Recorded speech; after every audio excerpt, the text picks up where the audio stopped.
The Falcons will get the ball first, and the wind blowing the ball off the tee for David Akers. And there is Allen Rawson, who, of course, was a member of the Philadelphia Eagles and was replaced by Brian Mitchell when Mitchell came over from the Washington Redskins. So Rawson is back deep, as both teams have outstanding return men and superb kickers. And the smoke from the fireworks just clearing the field as Akers gets this game underway. And Rawson from the 2-yard line returning for Atlanta. Turning the corner and a terrific return down the sidelines. And Allen Rawson knocked out of bounds in Philadelphia territory. And a flag is down at midfield.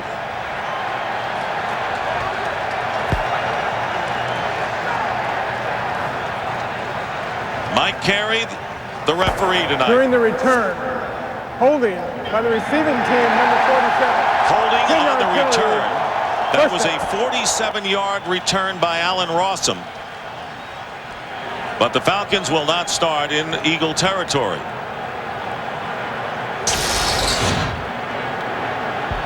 The Falcons get off to a great start on the road in a hostile environment with an outstanding return. The fortunate thing, this penalty is marked from the spot of the foul. It was late in the return, so it hasn't put them in terrible field position. You see right there, Kevin McAdam, number 47, gets an armful of Damian Douglas.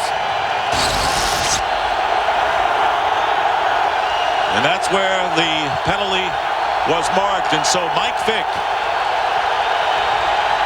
will start from the 39-yard line. First down with 3 wide receivers. And Vick looking downfield, looking to throw. And the first pass is caught at the 42-yard line by Algie Crumpler. And Crumpler could be filling a role similar to what Jeremy Shockey does with the Giants. As you look at the Falcons' underrated offensive line, veteran Bob Whitfield, Travis Claridge, Todd McClure, Keenan Forney, and Todd Weiner. Warwick Dunn, whose game has improved as the season went on. The former Eagle Brian Finneran. Crumpler,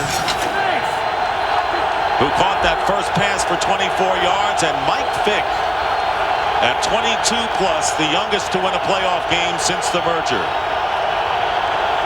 First down for the Falcons on the 37-yard line. And here is Warwick Dunn going outside and cutting upfield to the 31, picking up 5, where Troy Vincent comes up to make the tackle, and another penalty flag down.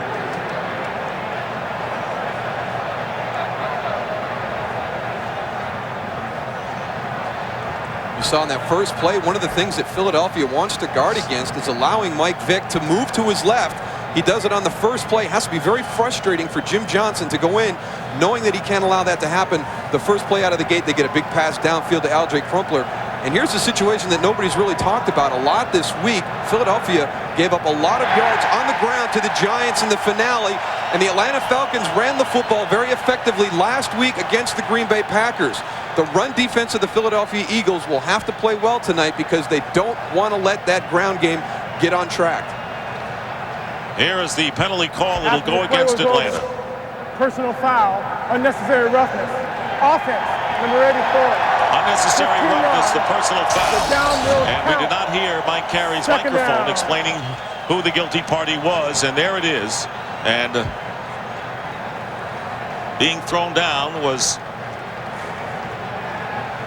Sean Jefferson. So the wide receiver, Sean Jefferson. So once again, the small gain is nullified, and the Falcons are back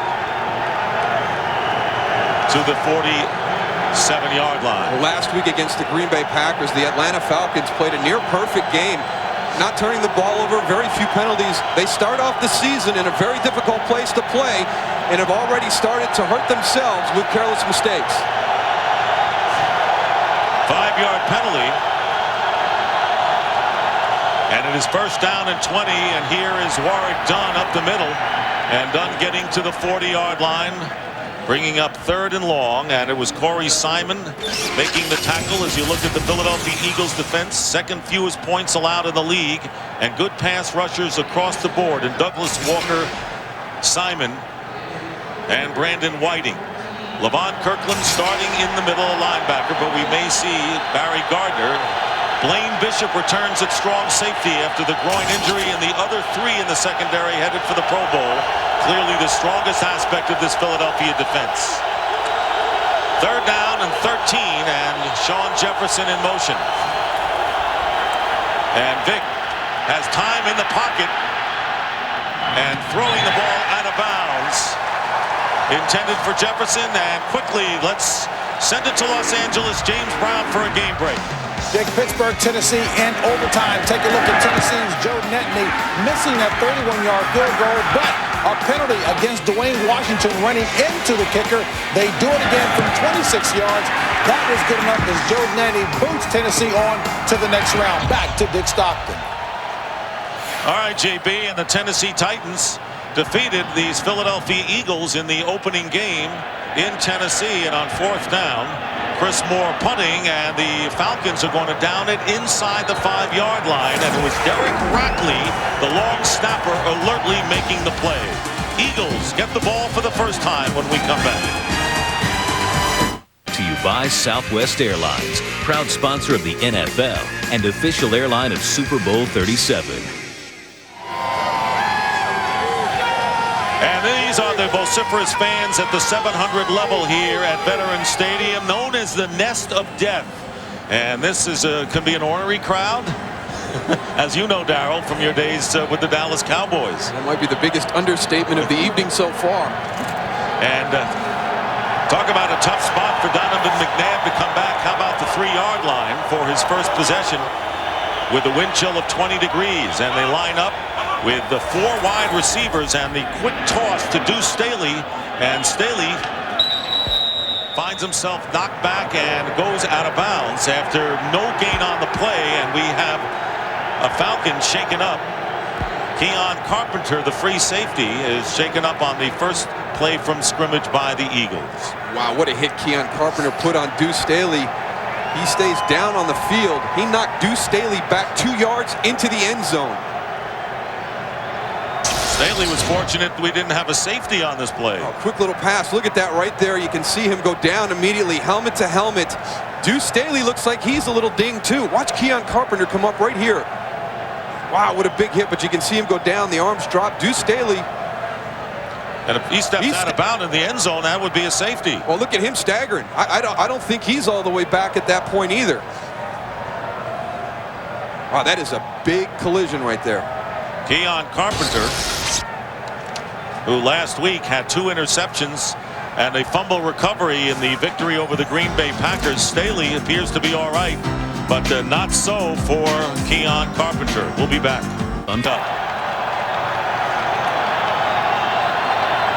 Deuce Staley, the tailback, and play action, and McNabb trying to run around, getting chased, and his first running effort of the game, and McNabb down the sidelines and going out of bounds at the 22-yard line, picking up 19 and a first down. So McNabb may have passed his first test.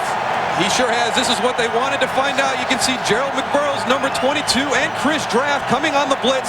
They allowed Donovan McNabb out to the right. Well, you wanted to find out if he can run? He can run. A 19-yard gain, and this is what Wade Phillips wanted to do, put pressure on McNabb and drive him out of the pocket. And he did, and the Eagles with a first down on the 22-yard line. Deuce Staley with the carry, with a big year, both as a receiver and a rusher, going over 1,000 yards, picking up 6 yards on the play with Chris Draft making the tackle. The Philadelphia Eagle offensive line, solid run blockers and pass protectors this year.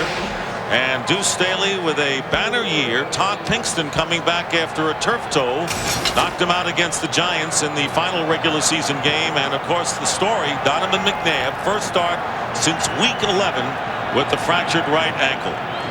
Ryan Westbrook into the game at the running back, and the rookie from Villanova goes nowhere on first down. Defensively for the Atlanta Falcons, and this is truly a no-name defense, playing Wade Phillips' popular 3-4. Brady Smith had a knee problem. Keith Brooking going to the Pro Bowl for the second time. And the secondary with Jerron Bolden starting at cornerback.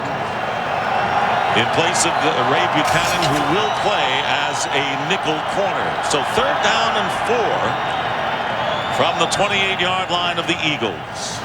And McNabb with the short drop with a touch pass attempt intended for Pinkston, and it's knocked away, bringing up 4th down as we send it down to Ron Pitts. Guys, as you saw, a scary moment there for Atlanta safety Keon Carpenter. Now, the Falcons medical staff told me that he lost feeling in his total upper body, and it did come back by the time he got on the cart. They're taking him off for further observation. I will let you know when I know more in that situation. Dick? All right, Ron, thanks very much. So 4th down, and the Falcons hold. And there is Allen Rawson, who returned to punt 91 yards for a touchdown earlier in the year. And Lee Johnson will kick it away for the Eagles. The veteran left-footed kicker, sending Rawson back with a beautiful kick inside the 15. And this time Rawson is down. Great coverage by the Eagles special teams led by Damian Douglas. A 57-yard punt by Lee Johnson, and we'll be back. The excitement of the NFL postseason continues tomorrow. The second of our NFC divisional playoff matchups, the 49ers and the Buccaneers. What do you want to talk about, the 49er comeback or the fact that Brad Johnson coming back after several weeks off with a bad back? Well, I think they've got a similar situation as to what we have here with Donovan McNabb. Brad Johnson hasn't played in quite some time. The 49ers coming off an emotional victory and traveling across the country. Falcons starting from the 18-yard line after holding the Eagles on their first possession, and Warwick Dunn is upended, and a fine play made by Sean Barber, the linebacker, and a few words exchanged by the 2 linemen up front. Sean Barber really been a sleeper this year for this club, and Levon Kirkland starting in the middle for Philadelphia. And that's going to be one of the matchups they try and take advantage of. They want to expose Levon Kirkland in the passing game. You see L.J. Crumbler right there just finishing that block. You don't get Levon Kirkland in that position very often. Loss of 3. Ball back at the 15. And Mike Vick. And he completes the pass to Reggie Kelly, as the Falcons, intending to use a lot of the 2 tight end formation. Kelly, normally a blocker, has improved his pass catching abilities the last few weeks, picks up 7 yards on the play. And what they're going to do, if they leave Levon Kirkland in the 2 tight end situation, they will throw the ball. You see some substitutions right here. If they can get Barry Gardner into the lineup, they will go and run the ball. They're going to try and create a mismatch with their 2 tight end package. Ike Reese, number 58, who's got some speed of his own, is in at linebacker. So the chess game is underway here at Veterans Stadium. 3rd down and 6, and Mike Vick completing the pass for the first down to Quentin McCord. And Quentin McCord, kind of a silent receiver all year till he exploded for 7 catches and 180 yards and a score against Detroit in Week 16. And it's just amazing to watch Mike Vick in these situations. Last week in Lambeau and now this week at the Vet, he is just unflappable. And Quentin McCord does a nice job turning Bobby Taylor around a little bit, but the accuracy of Mike Vick, everybody wants to talk about how he runs with the football, but he is a very effective passer. First down, Atlanta on their 30. First quarter, no score. Warwick Dunn. And Warwick Dunn, not very big, but has the ability to get yardage inside. Settles for 3 yards. And linebacker Carlos Emmons making the tackle for Philadelphia. Warwick Dunn, he actually was up here in Philadelphia during free agency trying to visit with the Philadelphia Eagles, and Andy Reid did everything he could to try and convince him to come. He decided to go to Atlanta, and it's actually nice. It worked out very well for both the guys involved, because Deuce Staley with the Eagles had a breakout year after coming back off that Liz Frank injury. And Warwick Dunn living in Atlanta, so that was an easy choice for him after a while. Pressure put on Vick, and the interception. Bobby Taylor. Bobby Taylor in the end zone for the touchdown.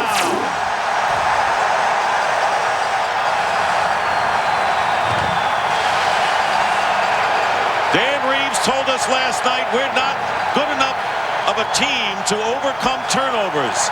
They had 5 takeaways against the Packers last week, and a very costly interception returned 39 yards for a touchdown by Taylor. And Bobby Taylor, he has played at a Pro Bowl level for several years, but he hasn't had the interceptions. Right there, he just jumps the route by Sean Jefferson. Mike Vick threw that ball drifting backwards off of his back foot. You can't do that against the corners of the Philadelphia Eagles. David Akers on for the extra point, and the Eagles, with just under 8 minutes remaining in the first quarter, taking a 7-0 lead on the strength of Pro Bowl Bobby Taylor's interception.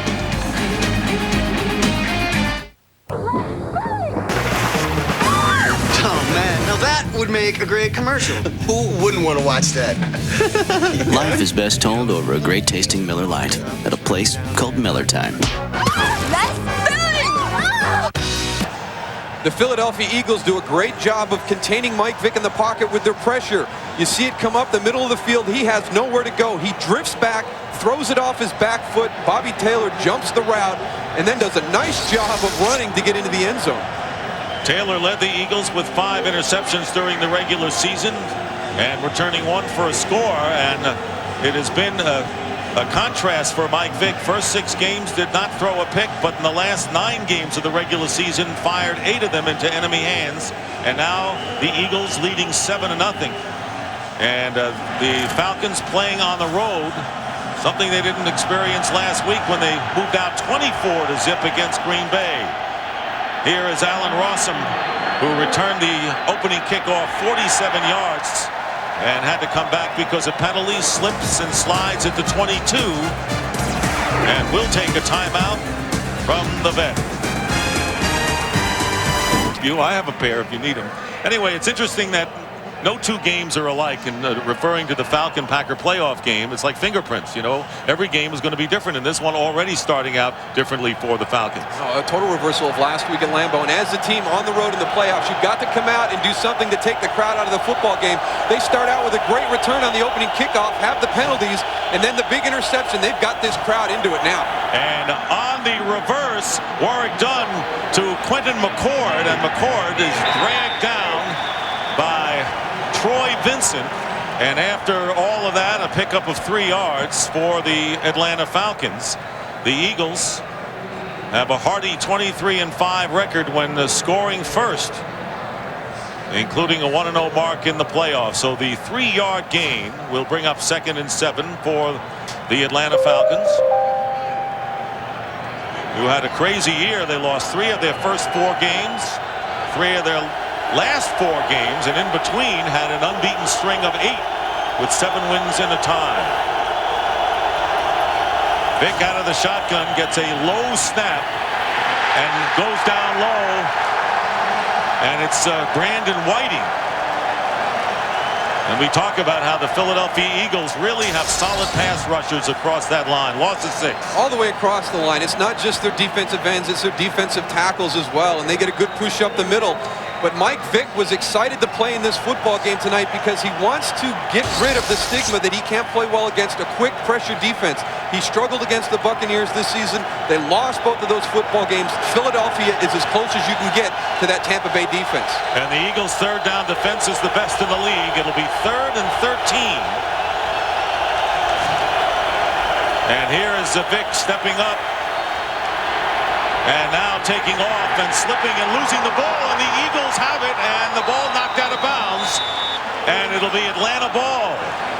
Falcons will have the ball as Andy Kalu forced the fumble on Mike Vick, and the Eagles did not get possession enough back before it went out of bounds. The offense retains possession. 4th down. The clock will start on the snap. Jim Johnson told the defensive players when he scrambles, he will have that ball out. I want you to take a shot. Just take your shot. And in that situation, he was stumbling, trying to gain his balance. Sean Barber misses a great opportunity to put the Eagles in great field position. Barber did not have possession before he lost it out of bounds, so it goes back to Atlanta, and we'll see Brian Mitchell for the first time tonight returning the kick for the Eagles as Chris Moore punting and gets off a good high kick And Mitchell with a fair catch at the 36. So it has been a shaky start for the Atlanta Falcons with penalties on their first offensive possession, and then Bobby Taylor playing a big role for the Eagles. Yeah, he's had an up and down evening. You see right there, setting a tempo by this defense, draws a personal foul call. The retaliation by Sean Jefferson. But who's going to get the best of it? This has been a battle all night long. There goes Bobby Taylor with the play of the game so far. His 5th career postseason interception, and going to his first Pro Bowl after the season. Phenomenal secondary, 3 out of 4 going to the Pro Bowl. Here's Donovan McNabb drilling a pass, caught by tight end Chad Lewis, and a first down into Atlanta territory. Wade Phillips still bringing pressure. You'll see right here in the defensive front, Gerald McBurrows, 22, Chris Draft, 54. The Eagles do a great job of picking it up. Donovan McNabb fits the ball into Chad Lewis, and Keith Brookings misses the tackle. I tell you what, everybody thought he was going to get off to a slow start and be a little bit rusty. I don't see any rust right now. Not at all. And in fact, McNabb, when he was on the sidelines, was watching Feely throw to people like Chad Lewis, getting into more of the action. And here is a fade pattern downfield to Pinkston, and it is a catch. Todd Pinkston returning to action after suffering a turf toe, and you couldn't ask for better touch from Donovan McNabb than that. Good for 25 yards. I think that this is the best throw that Donovan McNabb does down the field. Jerome Bolden in coverage, right over the outstretched fingertips. He looked great in practice on Friday. He moved well, he threw the football well, but we did not know how he was going to play this evening because they were in shorts and shells. It wasn't at game speed, but it seems as though he has had no effect from those 2 months off. Hey, Mosa, looks like a 7-on-7 drill that we saw without any defensive pressure. Deuce Staley on the carry on first down as the Eagles threatening again on the 24-yard line of Atlanta. And Keith Brooking making a tackle, and Staley knocked back for a loss of 1. Wade Phillips right there. He wanted to bring pressure from the start. We'll see if he adjusted his decision. They talked about having a plan B. They wanted to test Donovan McNabb's mobility and then see how that worked out. Up until this point, I would think it's about time to go to plan B right now. And hopes he doesn't have to go to plan C. 2nd and 11, play action. And McNabb looking one way and dropping the pass is Chad Lewis. And the tight end was there. A perfect throw from McNabb. And the drop by Lewis will bring up 3rd down. What a well-designed play. They've got 2 receivers flooding the zones on the left side. Chad Lewis drags across the middle of the field. Donovan McNabb turns to the backside, finds him, throws a nice pass right between the numbers. Chad Lewis got to make that catch. 3rd down and 10 for the Eagles, leading 7-0 with nearly 4.5 minutes to play in the opening quarter. Dorsey Levens checking in for the first time, and McNabb getting time and completing to Pinkston on a crossing pattern, and Pinkston is tackled shy of the first down by about 3 yards. And it was Ashley Ambrose and John Dale Hardy who went in for Carpenter, the free safety. And this is one of the areas the Falcons have struggled in down the stretch, are these underneath shallow routes. They lose people in coverage, and one of the areas that Donovan McNabb has really improved this season is his accuracy in getting the ball to his wide receivers on the move. Todd Pinkston, a nice job looking that ball in, and that's a positive because he's coming off of a turf toe injury. Yes, he is, and showing that no ill effects. Here's David Akers. His last attempt was a miss in the waning moments against the Giants, trying to get back on track, and the 34-yard attempt is good. David Akers with a 34-yard field goal, giving Andy Reid and the Eagles a 10-0 lead. And that is a terrific start for the Eagles. Talking about starts, February 16th, NASCAR on Fox presents the 45th running of the Great American Race, the Daytona 500. Mike Joy, DW, and Larry Mack lead our gang for another season of high-speed racing with all the energy, humor, and excitement only they can deliver. Tony Stewart leads a star-studded field of the world's best drivers as Fox's 15 weeks of NASCAR coverage begins with Daytona's Speed Weeks on February 8th, leading to the Daytona 500. That last field goal, the snap, not perfect, but you watch Coy Detmer does a nice job. It's on his front side low, gets it put down. David Akers converts it. And we saw how critical that can be, just the snap and hold mechanics. Last week, that San Francisco Giant game, something you just can't take for granted. And Donovan McNabb 3 of 4, and the only incompletion was the drop by Chad Lewis. So I think Donovan McNabb has answered question as to his ability to run with the ball early on and his ability to zing the passes and stay in the pocket. Allen Rossum back to receive the kick from Akers. The Eagles jumping in front 10-0 here in this NFC Divisional tilt. And here's Rossum at the 6. Rossum following blockers and a solid return, but another flag flies. It was the kicker Akers who pushed Rossum out of bounds. And another penalty, and so far virtually all of them have gone against the visiting Falcons. Holding during the return by the receiving team, number 85. 10-yard penalty, first down. Ryan Kozlowski called for the hold. You see him right there going up against Damian Douglas. Allen Rossum breaks to the outside. When you take a guy to the ground in the NFL, you will get a flag 90% of the time. Well, now let's see what kind of poise this Atlanta Falcon team has. They got into the playoffs. They lost their final game against the Browns, but because the Saints were beaten by Carolina, they got in there as the number 6 seed. You said the pressure was on Philadelphia coming in. Right now, I think Atlanta has to be feeling some of that. 1st and 10 on the 26. Pressure on McNabb. Corey Simon and Hugh Douglas chasing Mike Vick. Mike Vick as he goes out of bounds. Boy, he just got this arm moving forward in the nick of time. And one of the things that Mike Vick has to learn as a quarterback in the NFL right now, just throw the ball away. Just throw it away. They have that rule in place. And the officials they ruled incomplete initially. Have thrown the flag down.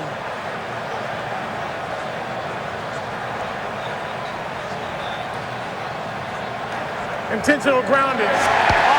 He didn't get it beyond the line of scrimmage. He was out of the pocket. However, the ball went directly to the ground. Did not get back to the line of scrimmage. It's a 10-yard penalty. Loss of down. 2nd down. And it looks like Mike Vick might have hurt his hand going out of bounds as well. You see the shove by Hugh Douglas right there. Both hands going into the turf. You get up, you can see him go to his left hand immediately right there. 10-yard penalty being marked off. And you got to wonder what else can go wrong for the Falcons in the first quarter of this game. And Jim Johnson has dialed up the right defenses against Mike Vick thus far. 2nd down and 20. Back on the Falcons 16. And Vick on the screen to Warwick Dunn. And Dunn doesn't get much as he is tackled at the 20-yard line, and another penalty flag down back behind the line of scrimmage. Another penalty against the Falcons.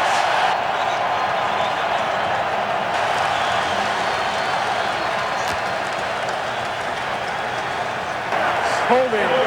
Offense number 71. Half the distance to the goal is declined. 3rd down.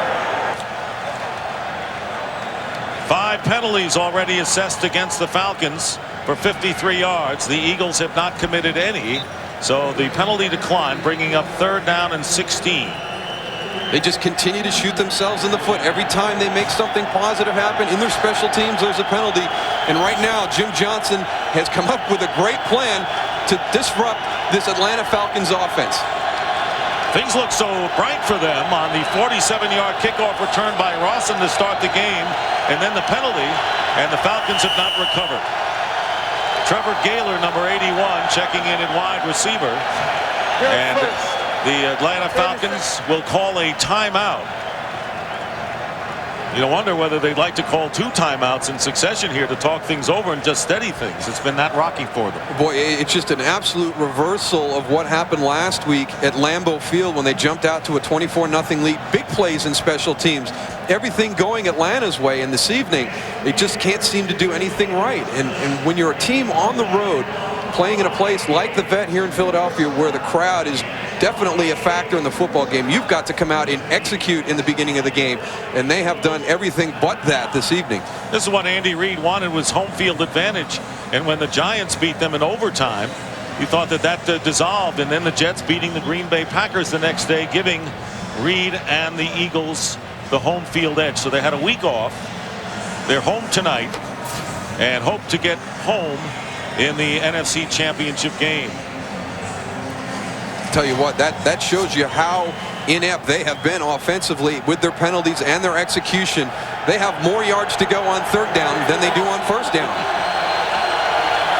And they do here. 3rd down and 16.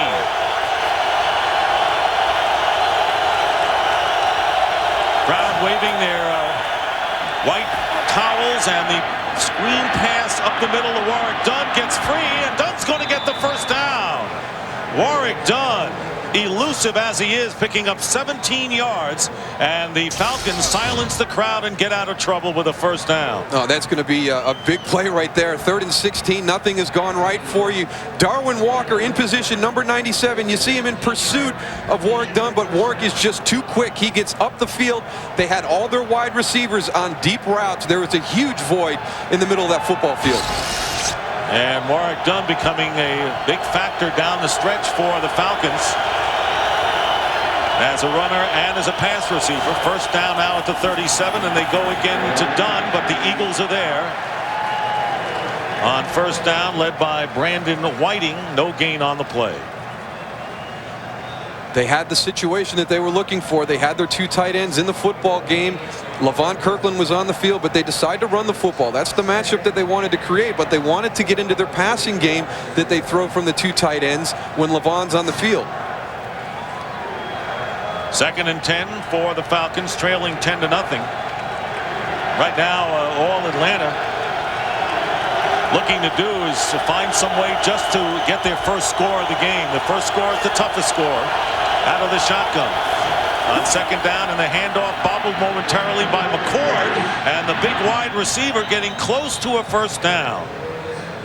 Not a smooth exchange between the two, and McCord will get 9 yards before Troy Vincent stops him. An underneath handoff out of the shotgun. You see a little bit of a bobble there, but nice blocking out front. Keenan Forney gets a good block. Troy Vincent going down to make the tackle, but the Atlanta Falcons, after converting that 3rd and 16, finally have generated some positive momentum in this football game. Levon Kirkland checking back in. He is the huge run stopper for the Eagles. It'll be 3rd down and 1. T.J. Duckett, the rookie from Michigan State, who has been a force down the stretch, is knocked back, and they won't get it, and it's Corey Simon making the key play for the Eagles. Duckett will lose a yard, and the Falcons will have to punt. They just pushed the line of scrimmage back 2 yards. Watch all the white jerseys start coming backwards. Corey Simon gets underneath Keenan Forney, drives him back. There's nothing that will ruin a running play quicker than penetration. T.J. Duckett has nowhere to go on this running play. You can see Corey Simon coming across right there. Everybody else gets stuffed in the hole. He had nowhere to go. Chris Moore punting for the 3rd time in this game, and Brian Mitchell fields it and is hit immediately inside the 15.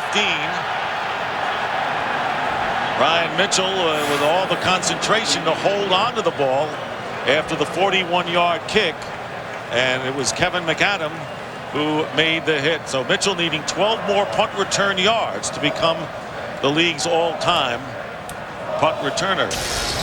Boy, he is very fortunate to hold on to this football. I don't know how he did it. Kevin McAdam hits him immediately after he makes the catch, and that just goes to show you how important it is to have a guy back in that situation who's been doing it for a number of years. That is just great concentration by Brian Mitchell. Eagles 1st down on their 14, leading 10-0 in the final seconds of the 1st quarter.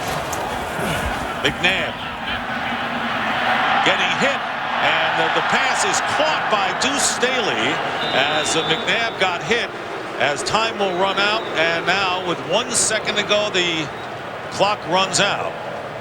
So this is the first time that McNabb, coming back on that injured right ankle, getting hit. That is the end of the first quarter. Eagles lead the Falcons 10-0. That was a 42-yard pass play from McNabb to Thrash. James Thrash, the missing in action receiver since Donovan McNabb went out of the lineup. That's his go-to guy. They spread the ball around a lot, but that's the guy that he likes to get it to. Jerron Bolden, I couldn't see what happened right there, but the Philadelphia training staff was out there immediately, and when the other team gets out there very quickly, that is not a good situation. He reaches for his right knee immediately. Well, they've already lost Keon Carpenter, and now Jerron Bolden, who's subbing for Ray Buchanan, is shaken up. Brought to you by Chevy Trucks, the most dependable, longest-lasting trucks on the road. By Computer Associates, the software that manages e-business. By Coors Light, the official beer sponsor of the NFL. Cool down easy. And by Visa, it's everywhere NFL fans want to be. A nightmarish start for the Atlanta Falcons, and right now they are in the process of seeing their second defensive back being carted off. Keon Carpenter earlier on the hit with Deuce Staley, and now Jerron Bolden, who went down trying to defend against James Thrash. Bolden starting the game in place of Ray Buchanan, normally the starter. And you'll see his own legs get tangled up together as he goes to make an adjustment on the long ball. You see him kind of kick out his left leg with his right leg. You see him immediately go to grab his right leg, and Rick Buckhalter and the Philadelphia Eagle training staff was out there immediately because it happened right in front of their sideline, and when that happens, you know that it was a bad injury.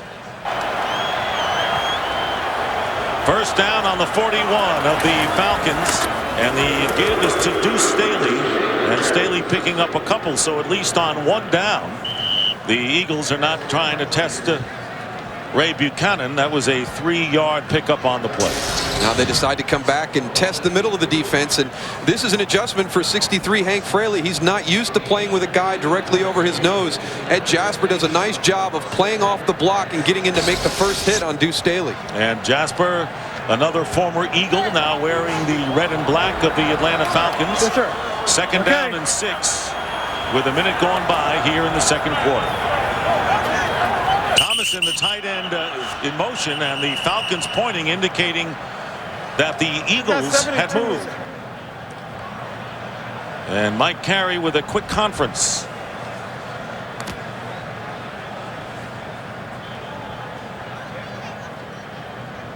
Ball starts on the offense. An illegal snap by number 63. 5-yard penalty. Remains second down. You could have had your pick right there. There was a lot of different things that were going wrong with that play, but Hank Fraley was trying to make some adjustments, and he kind of moved the ball a little bit, so they decided to call it on him. First penalty against the Philadelphia Eagles.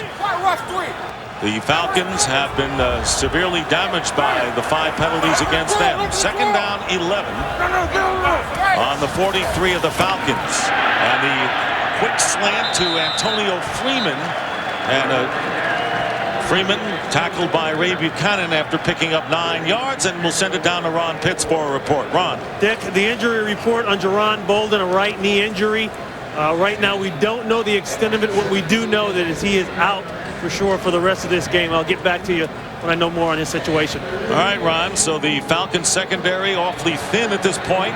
Eagles, third down and 2 on the Falcon 33.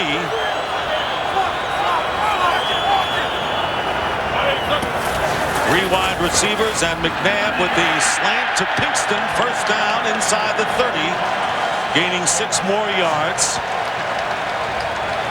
So it looks as if Donovan McNabb never left the scene, Darryl. It looks like he played the entire year. It's been 2 months since he's played, and he shows no rustiness so far. No, and Todd Pinkston, also a guy who came into the game and not quite sure what he was going to do, and the two team up on a nice throw and catch. They beat Fred Weary on a quick slant, and that's what happens. You have the injury to Jerome Bolden. Now Ray Buchanan comes in as your starting corner. Now Fred Weary comes in as your nickelback. Eagles with a first down on the 28, and they spread it out with an empty backfield. 4 wide receivers and a tight end, and the McNabb getting good protection going underneath to the rookie Bryant Westbrook. And Westbrook with a short gain of 3 yards with McBurrows, the strong safety, right there. I just continue to be impressed by the way Donovan McNabb has started this football game, and he was worried about how he was going to come out himself. He knew that he would be very excited. He was worried about the adrenaline.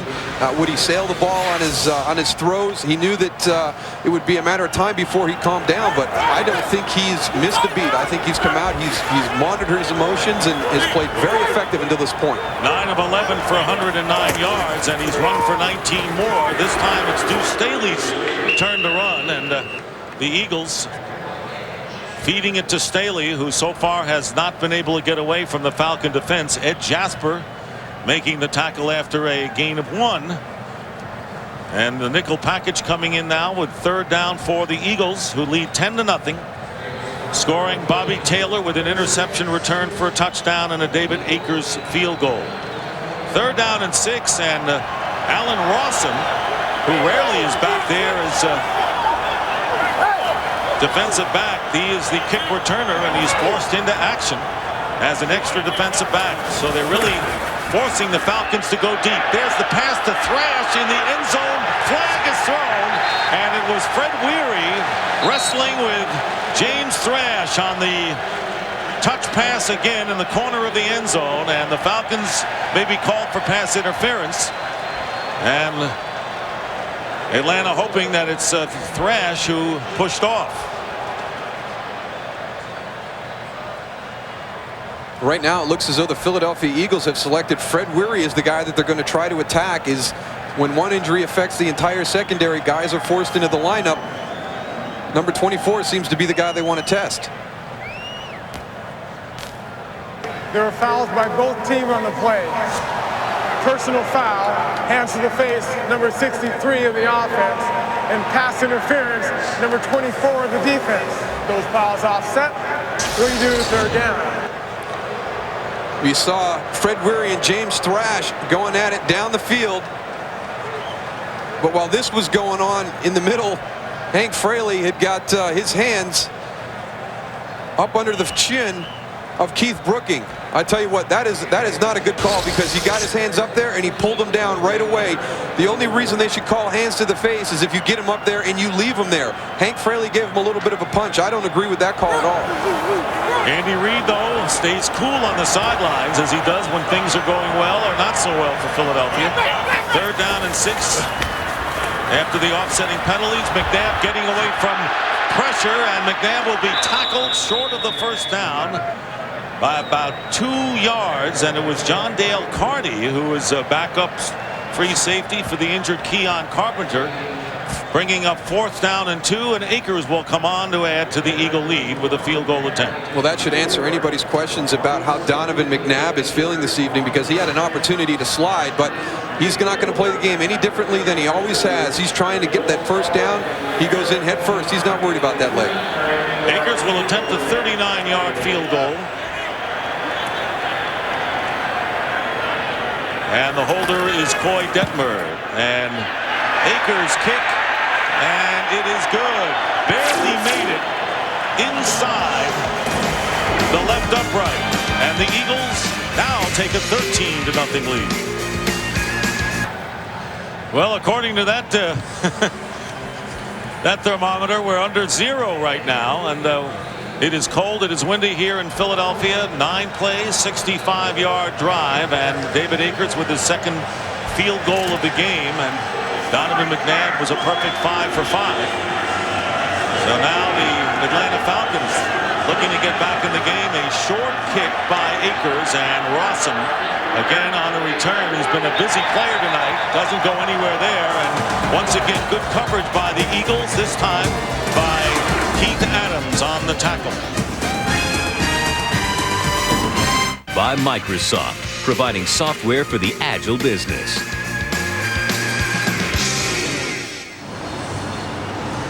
Welcome back to Philadelphia, 13-0. You know, Darryl, after watching last weekend's games, there's no deficit too large, but against this Philadelphia defense, I'm not so sure. I don't think the Falcons can keep falling behind by that much. No, absolutely. We saw that no lead is safe last weekend, but one of the things that the Philadelphia Eagles found out watching Tampa Bay, trying to find out why they had such success against Atlanta this season, they played with a lead in both of those football games. Yes, they have. And so the Falcons starting from their 24 with this possession. And Mike Vick has been no factor thus far in the game and continues to be no factor. And it's Corey Simon coming in with the sack, second of the game for the green-shirted Eagles. Corey Simon is just having an outstanding game, playing the left defensive tackle, going up against Keenan Forney. He beats him to the inside immediately. It looked like a miscue in the blocking scheme. Something wrong there up in the front. But that is the third time tonight that he has been in the backfield immediately, and everybody's worried about Hugh Douglas and what he's doing from the edge. They better start worrying about number 90 in the middle. Loss of 10 yards, and the Eagles, who had 56 sacks, #1 in the NFL during the regular year, second down and 20, and the play clock running down, and the crowd loud, unable for Mike Vick to hear. The Falcons forced to call their second timeout of this first half. And the crowd just gets louder. Welcome back to Philadelphia. Ron Pitts here. You know, one thing that's made this Eagle defense so tough tonight, Jim Johnson, he's running what they call cover one. He leaves the safety in the middle of the field, and the cornerbacks are bunt and run coverage. They're all getting jammed, and it's making it hard on the Falcon wide receivers. Nick? Hey, what's it like in that corner, Moose? They cannot hear anything on that field right now. Second and 20, Vick's pass. And it is caught by Reggie Kelly and good for 11 yards. And it's like turning a dial on and off. The crowd yelling, completed pass, dial goes down. You got to make plays when you're on the road. You got to do something to silence the crowd. You get deep into one end of the football field and they are going to get louder. The only thing you can do to quiet them is start to make some plays. Kelly out of the game and replaced by Quentin McCord, the third wide receiver. 3rd and 10. From the Atlanta 24, and there's pressure from behind on Mike Vick, and Vick fires, and wide open is Quentin McCord for the catch, and a first down plus out of bounds, picking up 23 yards, and knocked out of bounds shy of midfield. Jim Johnson's big concern, pressure up the middle. Hugh Douglas goes inside, nobody replaces him. That allows Michael Vick to scramble to his left, and when he scrambles, the play just begins. His receivers adjust their routes, they watch him on film, and they really feel that this is a well-orchestrated drill that they have done during the practice week. Bobby Taylor comes off of Quentin McCord. He is wide open on the sideline. First down on the Atlanta 47 as the Eagles show blitz up the middle, and here's Warrick Dunn trying to answer it, and he does with another first down, protecting the football as he charges into Eagle territory, picking up 11 more yards. Sean Barber, the linebacker, making the tackle on Dunn. Warrick Dunn, you see him tap dance a little bit in the backfield, but when he decides to get upfield, he doesn't spend a whole lot of time at the line of scrimmage. He is into the Eagles secondary very quickly. Enough yards for the first down. And the longest rush of the game by the Falcons. First down on the 42 of Philadelphia. Atlanta trying to get on the scoreboard and stop the tide, which has been favoring the Eagles. And here is Warrick Dunn with an opening, and Dunn to the 35-yard line. A solid 7-yard pickup on first down. And Levon Kirkland, who was a pickup from the Seattle Seahawks,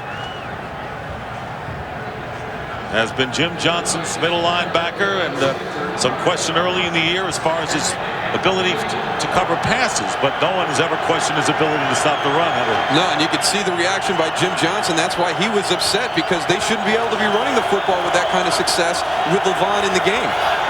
2nd and 3.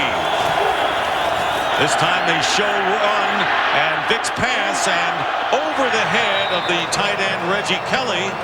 And once again, one of the Falcon receivers got open. And they were very fortunate that they had pressure with their defensive front and hit Michael Vick. Now he's shaking his right hand after this play. There goes Reggie Kelly. They let him go. He's running free in the secondary.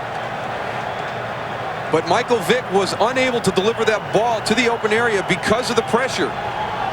You see right there, Levon Kirkland gets blocked. And then it looks like Darwin Walker comes in, gets a shot on him.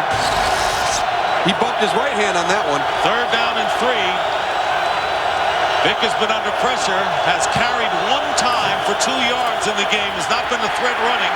Now being chased, and Michael Vick charges and gets the 1st down before he goes out of bounds. So Mike Vick picks up the 1st down for the Falcons.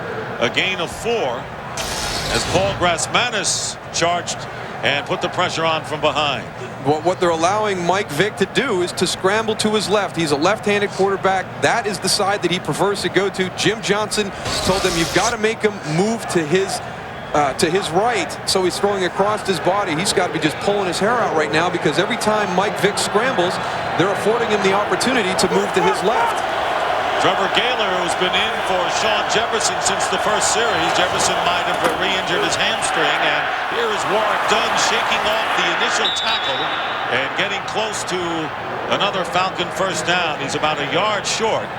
Brandon Whiting downfield on the tackle. So as you pointed out, you want to quiet the crowd, move the ball down the field, and the Falcons have been pretty consistent on this series. They have done a tremendous job on this drive, coming out of the deep part of their football field. Warwick Dunn breaking tackles, finding seams.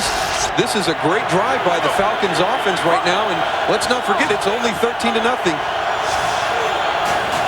play of the drive, coming up with under 6 minutes to go in the 1st half, and there is Warwick Dunn getting inside the 20. And more than enough for a 1st down. So Dunn now has carried 9 times for 40 yards and has spearheaded this Atlanta attack. This is the one thing that had to concern Andy Reid. I think all the focus was going to be on the quarterbacks, and the one thing that we can't forget about is both of these teams run the football very well, and Warwick Dunn has been the key guy on this drive for the Falcons. McNabb has been the leading rusher for the Eagles with 22 yards. Dunn has 40 to top the Falcons. 1st down on the Eagle 19. They fake a pitch to Dunn, and the pass into the end zone, and it is incomplete. And Brian Kozlowski, the 3rd tight end, was well covered by Eagle defenders downfield. I thought for a minute that Brian Kozlowski had kind of slipped through with nobody around him. Some good makeup speed by Michael Lewis to get back on that play. But I tell you talk to Dan Reeves, he says the most impressive thing about Michael Vick is his composure. He's just absolutely unflappable. And for this team to come out and play as poorly as they have, they're only down 13, and he has shown on this drive that it's not a problem. I can handle it. I can come back from any situation that happens during the course of a game. Very calm. Remember, Ray Buchanan told our guys in the studio last week that maybe they got to get him juiced up a little bit. He's so calm. And here he is in the pocket, and he's got Warwick Dunn out of the backfield and gone to the 15-yard line, and a good tackle there made by Barry Gardner, one of the speed defenders that Jim Johnson said he would use against this quick team. What a great tackle by Barry Gardner, because he was out in the open field with not a lot of people around him, one-on-one versus Warwick Dunn. He's got some help behind him, but they're about 12 yards behind him. Warwick tries to sell him on the inside. That's a nice tackle by Barry Gardner. Gain of 4, 3rd down and 7. Falcons in field goal range, but trying to get it inside the 10 for the 1st down. And here is the pressure and getting rid of the ball. And if he threw it toward the line of scrimmage, it would not be a grounding call. Mike Carey is right there. And it was Blaine Bishop on the blitz, coming up from a strong safety position, incomplete in 4th down. You see him come from the left side of the defense, and the worst part about this is he comes unblocked. They're trying to run a quick underneath screen to Warwick Dunn. They're just challenging Blaine Bishop to see if he can get there in time, and he got there in time to get a hit on Mike Vick. So Jay Feely, who led the NFL with 40 field goals this year, or 32 field goals in 40 tries, will try to give the Falcons their first points.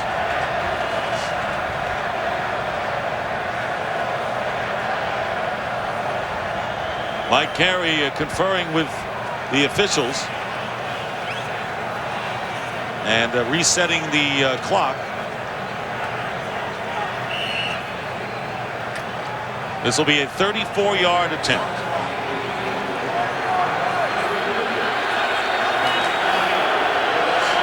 Feely was 2 for 4 last week. Both of his misses were beyond 40 yards. Jay Feely with the field goal, and it's good. So the Falcons jumping up ahead, getting their first points, trailing now 13-3. Michael Vick with his scrambling ability, but the Philadelphia Eagles defense has done a good job, and that is the specialty of Jim Johnson and this defensive group. The one thing that they have allowed him to do is move to his left, but it's been all 4 of the guys up front. Corey Simon has had a huge game so far. Darwin Walker getting in on a little bit of the action, and now the secondary comes. And one of the worst things you want to see happen when you go against a Jim Johnson coach defense is somebody to come clean in their blitz package, because he will find the weakness, and when he does, he will continue to exploit it until you make the adjustments. Pretty impressive scoring drive moves by the Atlanta Falcons, because they started with in that corner where you could not hear anything. In fact, Mike Vick had to call a timeout, and a 13-play drive. They had to settle for the field goal, but at least they have managed to score and trail 13-3 in a game in which we have not seen an offensive touchdown. Eagles score coming on the interception by Bobby Taylor. The rest of the scoring by the field goal kickers. Well, the most important thing is they finally had something positive happen to them in this football game. They have just really come out and struggled up until that point, and to be able to drive down the field and get some points, you know, even though it's a field goal, at that point they had to feel as though the game was starting to slip away from them. But Michael Vick, a very nice drive with that offensive unit. Feely will be kicking off, and Brian Mitchell for the Eagles to return with 4:10 left to play in the first half. 13-3 in favor of the Eagles, and the flag is down, and onside kick, and it has to go 10 yards. Flag is down. Joe DeCamillis, the special teams coach of the Atlanta Falcons, always has a gimmick or two in his back pocket. Well, we saw how important special teams was in the football games last weekend. And in the playoffs, it can turn the tide or change the momentum of a football game. It has in most of the playoff games thus far. The ball was first touched by the receivers, then recovered by the kickers. However, the kickers were offside. Number 50, 5-yard penalty, re-kick from the 25-yard line. Wow. Boy, it just continues to go bad for the Atlanta Falcons. They get a break with Philadelphia touching the ball. So even though it didn't go 10 yards because Philadelphia had touched it, it becomes a live ball. They recover it, but they can't execute the kick correctly. They had somebody offsides, and we've got an Eagle down on the far sideline. Artie Ulmer was offsides. Kevin Mathis had recovered. And you were talking about how special teams has been so important in the playoffs. And we can go back to the New York Jets and Chad Morton, who had a 70-yard kickoff return to start the second half in the Jets' victory in the wild card game against the Indianapolis Colts. And then the Falcons last week, Mark Simoneau coming in to block Ryan Longwell's punt, recovered by Artie Ulmer, and then Randall L. with a 66-yard punt return in the snow for a touchdown against the Cleveland Browns. And then, of course, the now famous botched field goal attempt to end the Giant 49er game.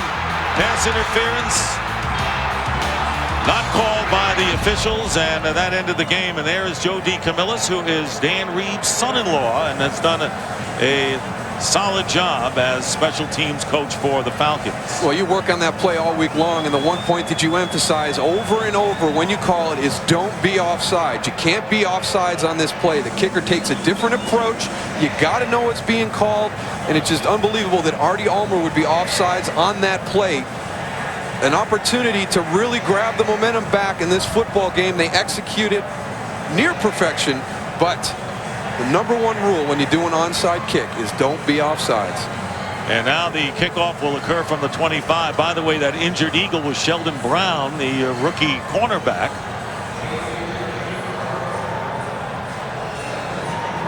So Feely will be kicking from the 25 and giving Brian Mitchell a chance to move up a bit. He's got Damian Douglas back there with him. It's headed over toward Mitchell's side, and Mitchell inside the 5, looking for running room, is hit and knocked back at the 12-yard line. So a terrific bit of coverage. Well, the big news this television season is that America's #1 pregame show taking its act to prime time from the site of the NFC Championship game. You heard it right. Next week, it's Fox NFL Saturday Night as JB, Terry, Howie, Jimmy, Jillian, and Jimmy Kimmel grab the spotlight for what promises to be one of television's more entertaining hours, with special appearances by Ja Rule, Ashanti, and Cedric the Entertainer.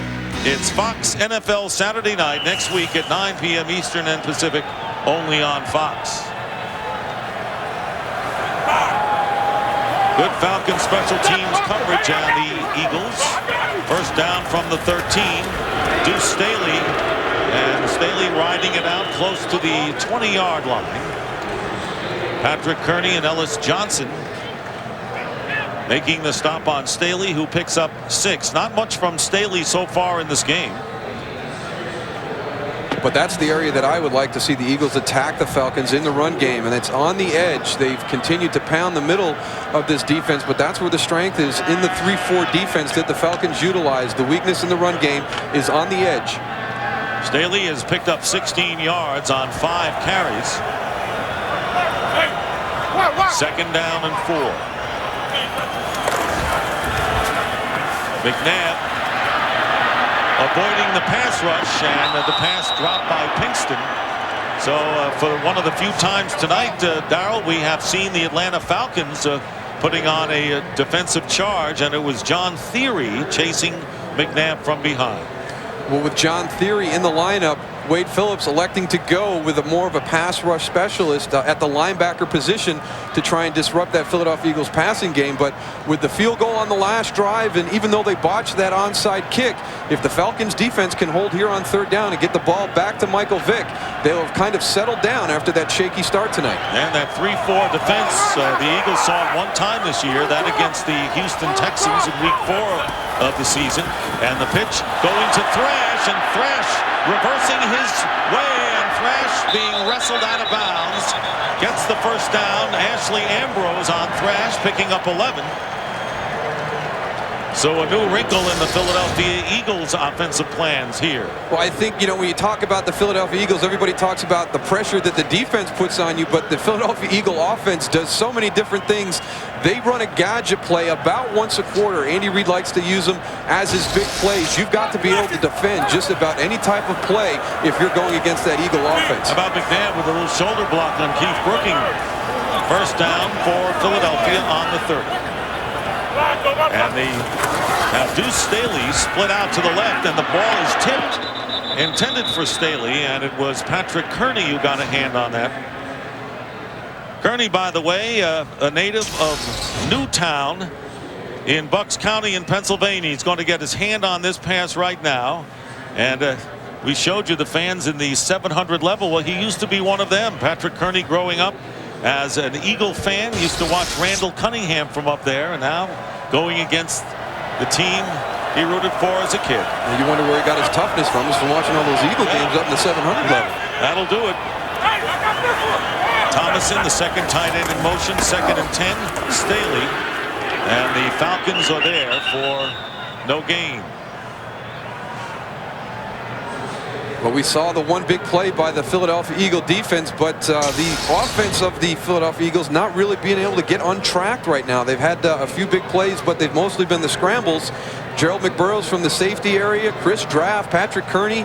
They're getting 11 guys to the football, and Atlanta is very similar to Philadelphia. The strength of this defense is the speed and the athleticism of all their players. It'll be 3rd and 10, and Freddie Mitchell is in the slot to the top of your picture, into the game as a receiver for the first time, and the slant caught by Pinkston, and it'll be a couple of yards short of the first down as we come down to the 2-minute warning. Gain of 7 yards. Fred Weary making the tackle. The Eagles with a 10-point lead. We'll be back.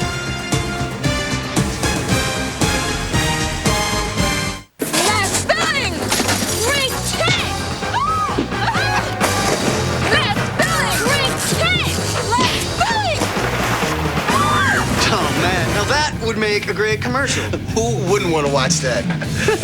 Life is best told over a great tasting Miller Lite at a place called Miller Time. Running of the Great American Race, the Daytona 500. Mike Joy, DW, and Larry Mack lead our gang for another season of high-speed racing with all the energy, humor, and excitement only they can deliver. Tony Stewart leads a star-studded field of the world's best drivers as Fox's 15 weeks of NASCAR coverage begins with Daytona's Speed Weeks on February 8th, leading to the Daytona 500. We'll have DW's brother, Michael Waltrip, joining us at the end of halftime. Lee Johnson punting on 4th down, and Alan Rossum is back. And Rossum from the 20. Eagles have covered the kicks extremely well and are right there again, thanks to Brian Mitchell. Well, we had asked Mike Vick what he thought he would expect in his first appearance against the Philadelphia Eagles.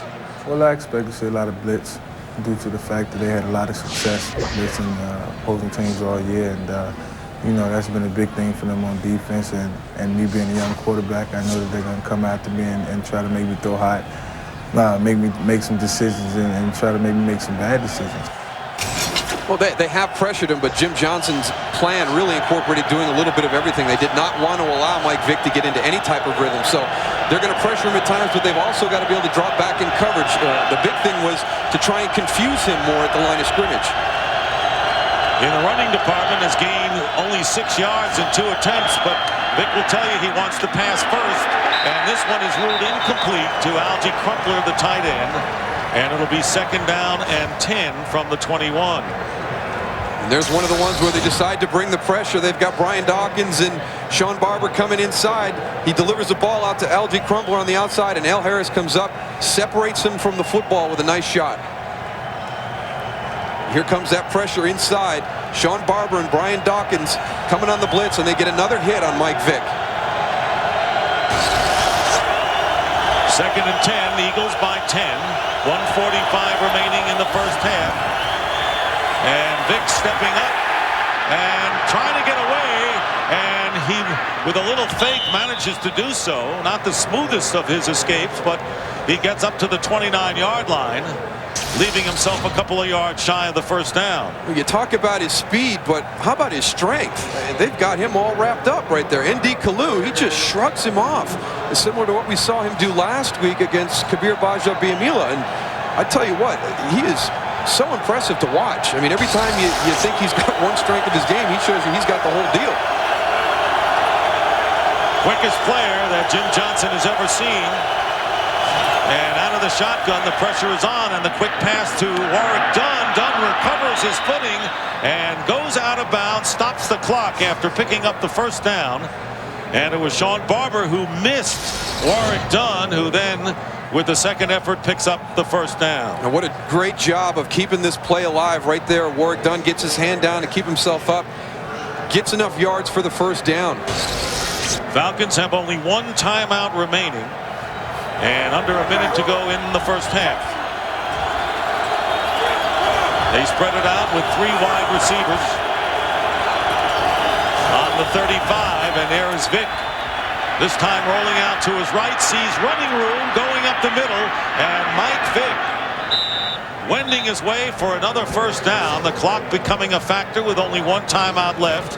Vick gets 12 yards on the play, and the Falcons will hurry it up to either spike it or run another play, and they will stop the clock with 34 ticks remaining.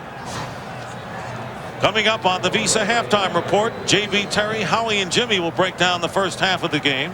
Highlights from the Steelers-Titans contest, and the Fox Sports ticker will keep you updated with up-to-the-second stats. We've talked about the composure of Mike Vick in this football game, and it's being evidenced really well right here on this 2-minute situation. No panic right there on that last play. Gets everybody lined up, spikes the ball. He plays with the poise of a veteran quarterback. You know, I have to say right now, the Falcons have taken that initial punch. They still trail, but they look like they have regained their composure. And here is Vick going deep downfield, and the pass is knocked away and nearly intercepted. Quentin McCord almost had to knock it away from Blaine Bishop, who was playing center field and appeared primed for the interception. Blaine Bishop coming over, gets the hand in, but Quentin McCord almost comes down with the catch. Well, you talked about taking that first punch, Dick. If Quentin McCord can come down with that football right there, that would have been a huge lift for this Falcons team. I tell you, in a playoff situation on the road, you've got to have your guys step up and make the big plays, and Quentin McCord with a great opportunity right there. Under a half a minute remaining. And Vick going underneath, and it's caught by Brian Finneran, and the first catch of the game for the former Philadelphia Eagle free agent.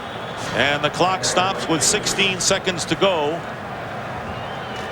And the Falcons call their third and final timeout. Their third and final timeout. A 30-second timeout. Pickup of 16, and Dan Reeves' Falcons on the Eagle 37-yard line.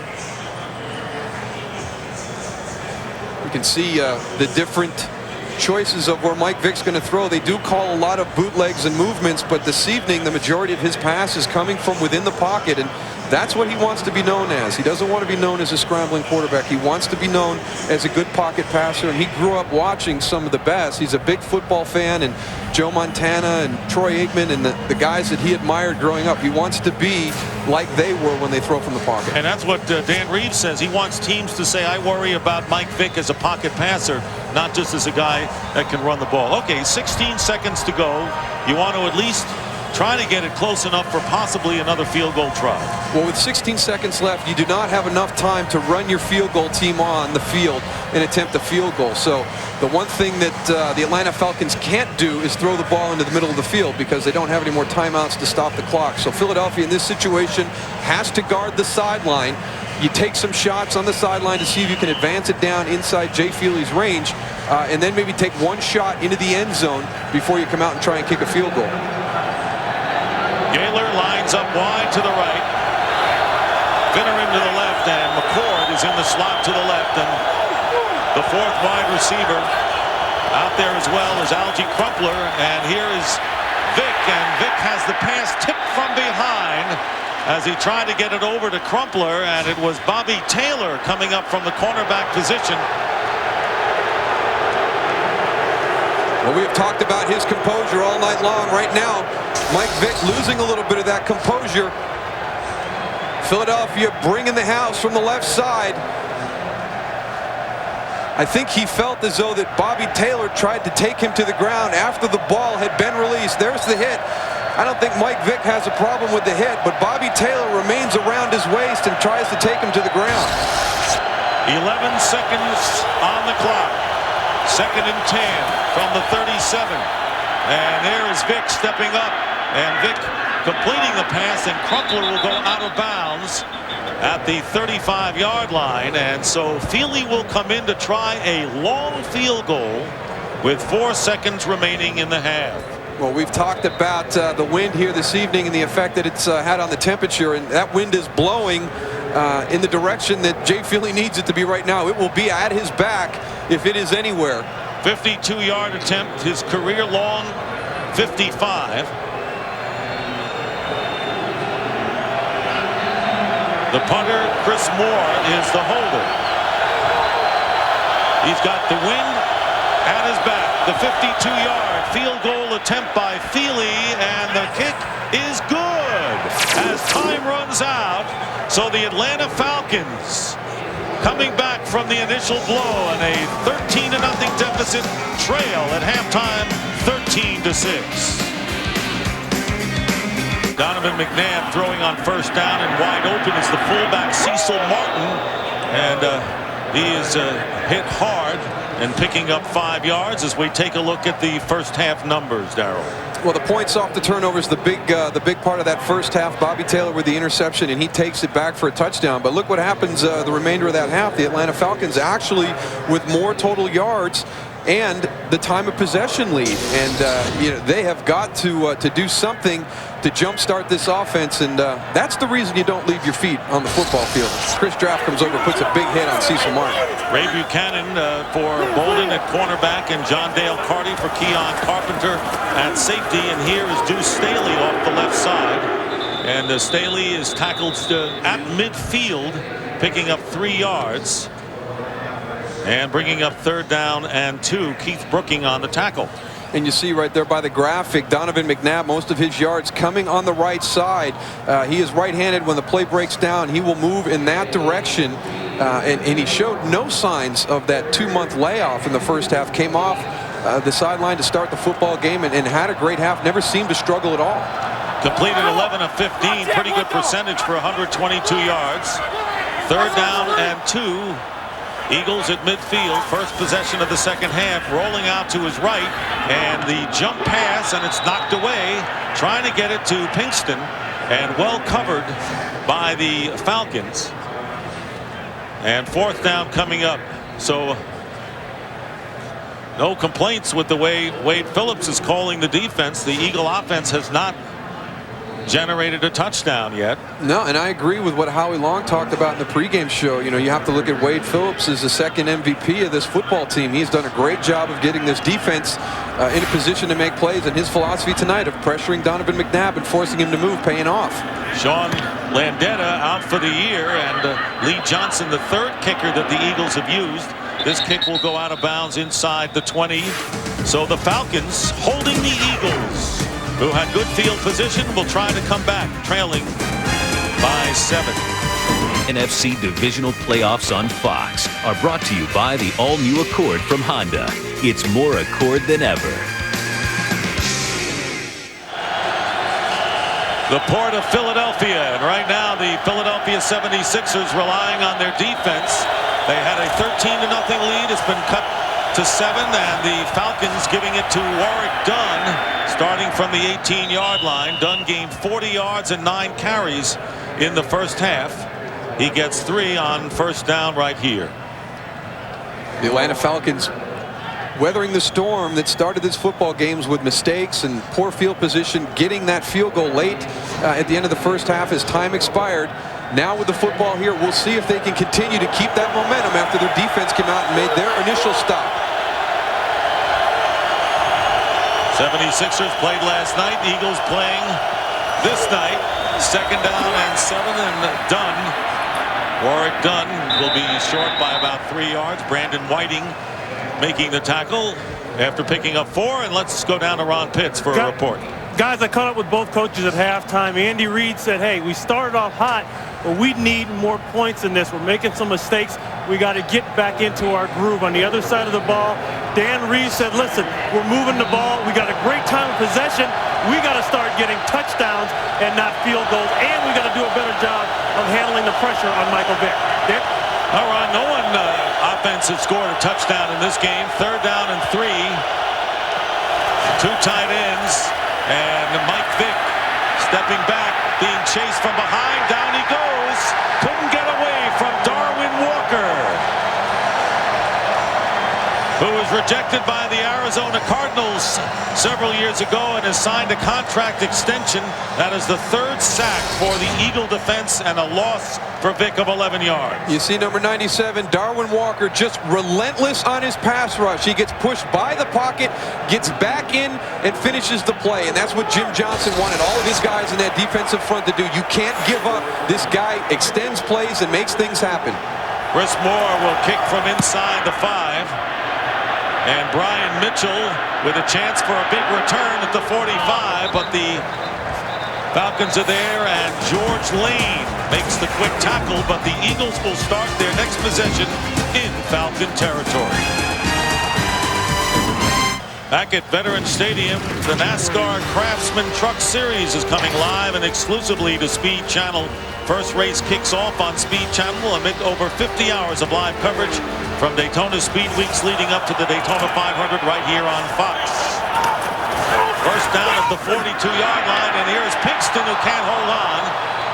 Todd Pinkston has had a few in and out of his hands tonight, defended well, however, by Ashley Ambrose.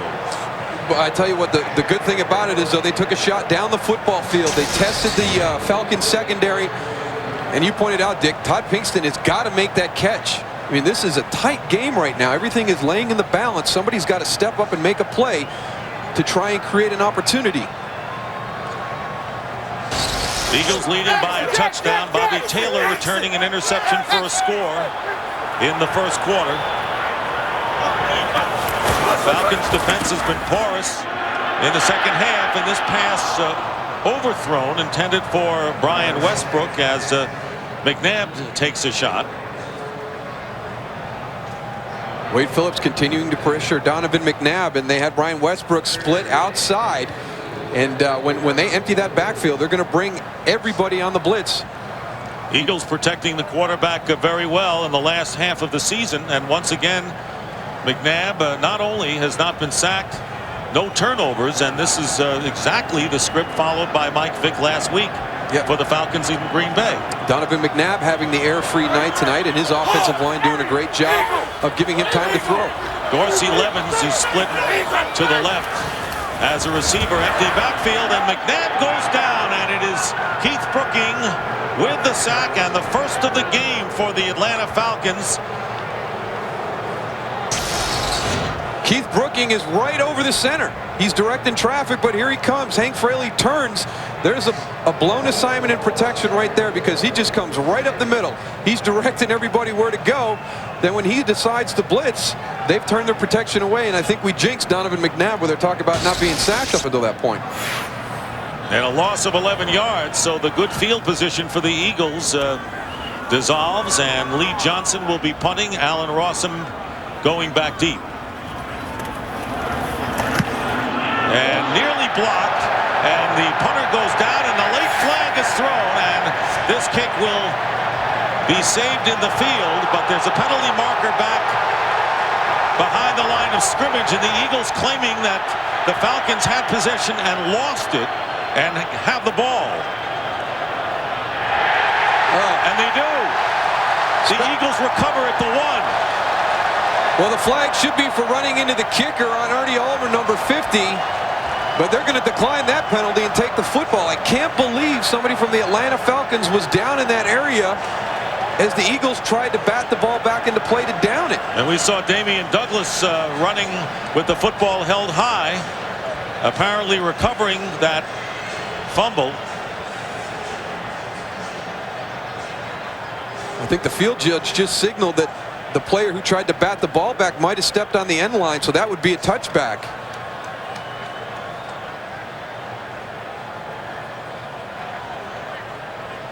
This is a critical call in this game.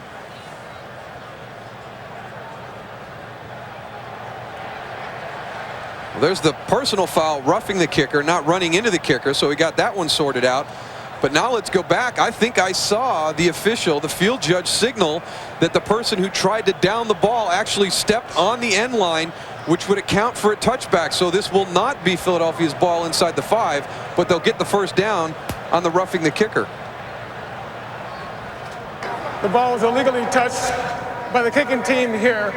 However, there was a personal foul, roughing the kicker on the defense. 15 yards, automatic, first down. Well, that roughing the kicker doesn't seem so bad now for the Atlanta Falcons, considering what could have happened down at the goal line. And that's a little bit more of running into the kicker than roughing, but here's the other end of the field. You can see his foot is down right there. But it looks as though he had batted the ball back. He didn't have possession. Sheldon Brown did not have possession when his foot hit the end line. Let's see. It's the right foot coming down.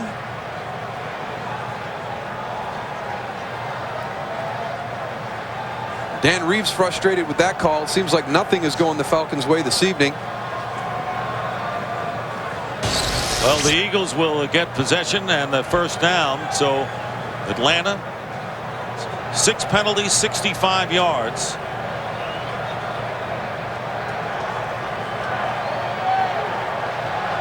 You know, looking the way this game's gone, hard to believe the Falcons only 7 points down at this rate. Well, they're giving the Eagles every opportunity, but they're just not taking advantage of it. They started to drive in a similar position last time they had the ball and ended up punting. Fortunate to get that roughing the kicker. Now they've got another shot. And once the Eagles touched the ball, the Atlanta Falcons could not have lost possession on the fumble. So once Brown touched it, it could not be a fumble, but the Eagles now inside the Falcon 40-yard line.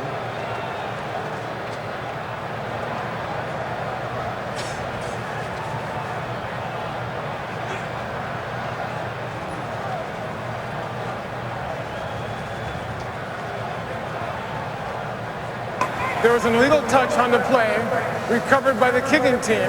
However, the unnecessary roughness, roughing the kicker, negated it. First down.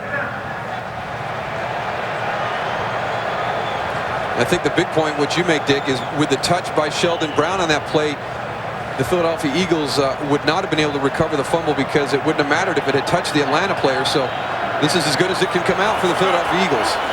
Dan Reeves very upset on the sideline. Chad Lewis going in motion. Deuce Staley on the handoff. And Matt Stewart, the outside linebacker, limits Staley to a gain of 3 yards.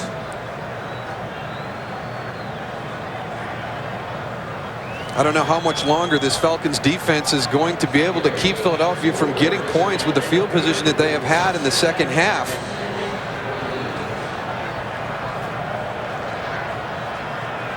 Wade Phillips has done a tremendous job tonight with his group, continuing to keep Donovan McNabb uncomfortable in the pocket. 2nd and 6, so the sack a few minutes ago. Insignificant as Chad Lewis on the outside picking up the first down on that toss from Donovan McNabb, picking up 7 yards. Gerald McBurrows making the tackle on Lewis. You see Chad Lewis just drifting into the flat area, and with all the injuries in the secondary that the Falcons had in the first half, that is the area that this offense needs to try and start to make plays in. The front 7 is intact. Everybody's healthy, but that secondary has lost 2 of its starters. Jerron Bolden with a ruptured patella tendon of the right knee. Keon Carpenter, x-rays on his spine were negative, both lost for the game. And here on first down, McNabb has a lot of time, and the pass incomplete. Pinkston claiming he was knocked down. No flag coming. Ambrose defending on the play, and the crowd not appreciating that no call.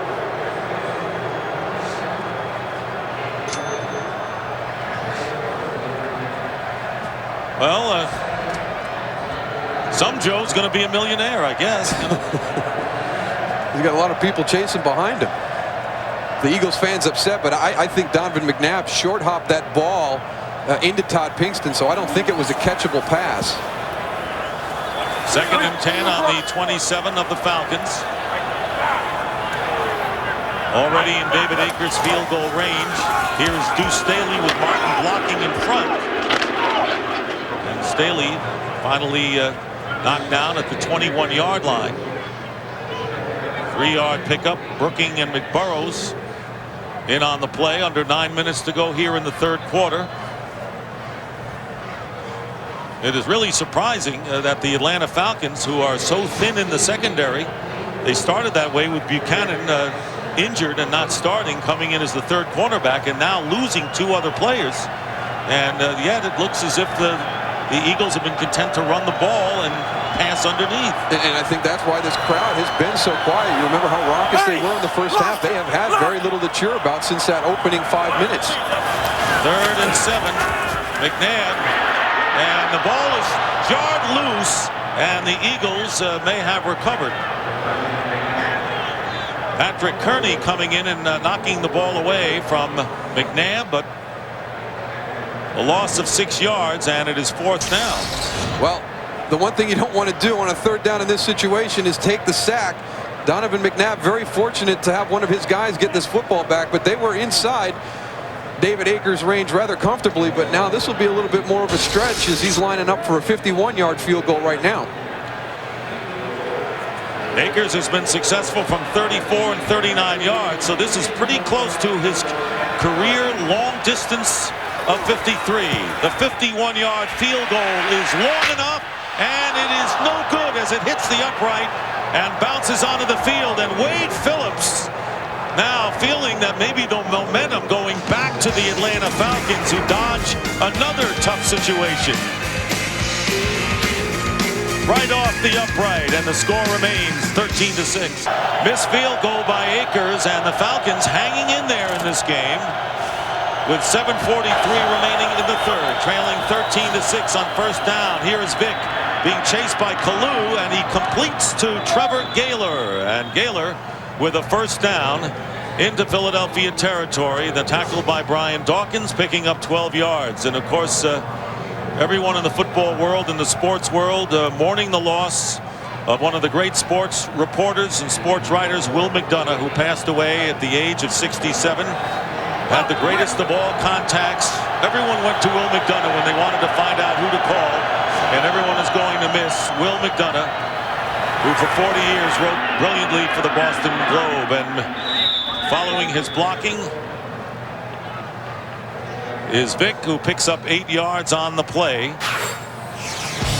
And that's the one thing that Jim Johnson did not want to see tonight. Yet several occasions the Philadelphia Eagles defense allowing Mike Vick to scramble to his left and make plays down the football field. Even when they've got him wrapped up in the middle of the field, he maneuvers to the left. Whether he's throwing or he's running, he's at his most dangerous when he moves to his left. Hey, he's gained 34 yards on the ground. Jim Johnson says that's the limit. We can hold him to 34 and 120 passing. We should win the game. And here is Vick. And this pass incomplete. Flag is down. Trying to get it to Warwick Dunn. Eagles have been penalized only once in this game. And this will be a personal foul against the Falcons. So they can't get out of their own way in the penalty department in this one. Can ill afford that against this team. Personal foul. Leg whip, number 38 of the offense. 15-yard penalty. Remains 2nd down. That's the fullback, George Lane, who's moved into the starting fullback spot with Bob Christian out for the rest of the year with a concussion. There he is at the bottom of your screen. He goes to cut N.D. Kalu, and when he gets a little bit too low, your natural reaction as a blocker is to throw that leg up. You've got to come through, put your shoulder through his thigh pad. And time again in the NFL, these defensive linemen are so athletic that if you go down low, they just push you into the turf, hop over you, and start chasing the quarterback. Playing into the hands of the Eagle defense, 2nd and long, back on their 44. And Vick up the middle, and Crumpler with the reception and a 1st down. Algie Crumpler. And it was the intention of Dan Reeves to use the big tight end the way the Giants used Jeremy Shockey against the Eagles in that final regular season game. And with Barry Gardner in the lineup, the matchup that the Eagles want, yet L.J. Crumpler is able to find that open lane. You see Barry Gardner, number 52, coming in there late. But this is the guy that Jim Johnson and the defense were worried about, getting downfield in situations. Gain of 25. Falcons with a 1st down on the Eagles 31. Here's Warwick Dunn following his blocking and runs head on into Blaine Bishop. You take a look at that crowd right there. There's nobody standing up and cheering.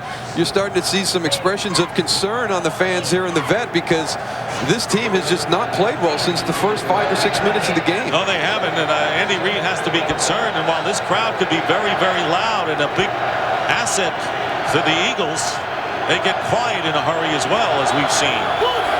2nd and 7.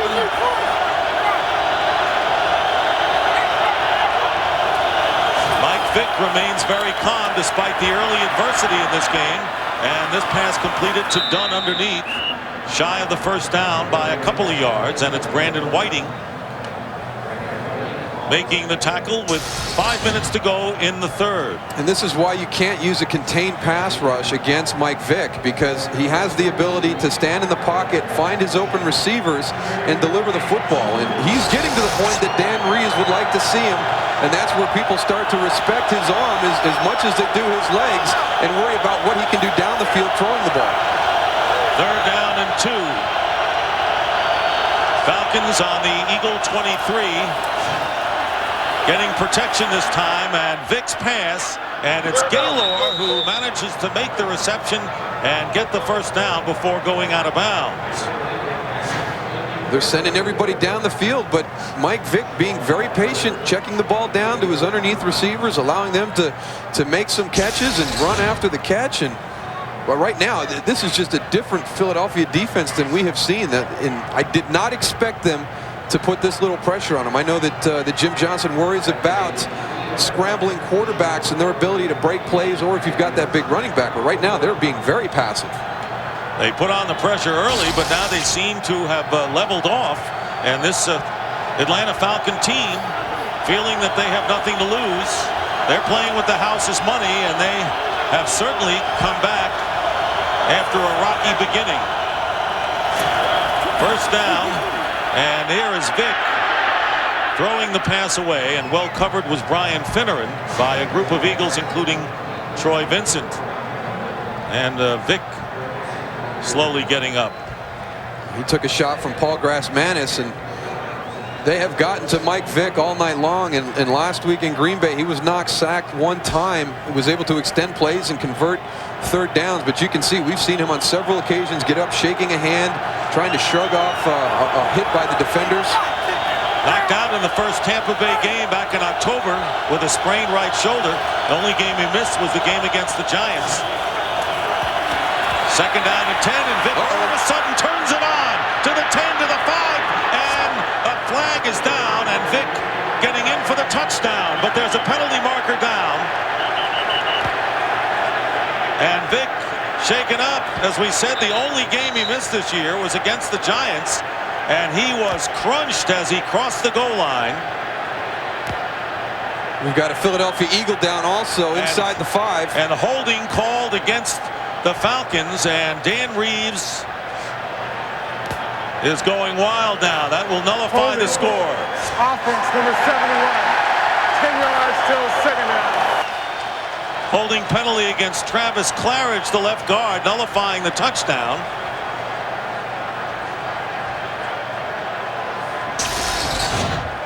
Travis Claridge, number 71, the left guard, working against Darwin Walker. He beats him quick. You can see he's got his arms wrapped all the way around him. A good call by the officials, but now Mike Vick has nothing but open real estate in front of him. Ryan Dawkins coming out of nowhere with the hit, and he is shaken up, as is Mike Vick.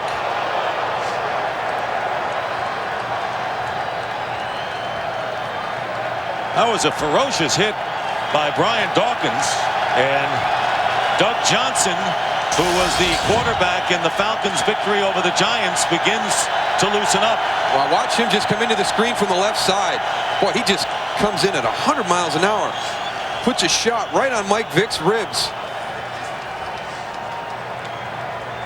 I did not even see Brian Dawkins in the picture. He just comes all the way across the field. Look at him explode into Mike Vick. Hits him at full speed. And this is reminiscent to the hit that Dawkins put on Ike Hilliard of the Giants. Dawkins ultimately was fined $50,000 as the officials ruled it was helmet to helmet. So Vick coming out for one play, and Doug Johnson, the quarterback, on 2nd and 20, out of the shotgun with an empty backfield. Ice cold, Doug Johnson completes the pass to Brian Finneran, and the former Eagle from Villanova University gets down to the 16-yard line. Michael Lewis, the rookie safety, on the tackle, and Vick now returns to the game. He had to be out for one play. What a great job by Doug Johnson. Just popping up off the bench, come in, make a nice completion, puts your quarterback back in the game with an opportunity to move the chains. I'm so impressed. I mean, all season long, we have seen backup quarterbacks come in, you know, whether it's for a play like that by Doug Johnson or for an extended period of time, just doing a great job of filling in.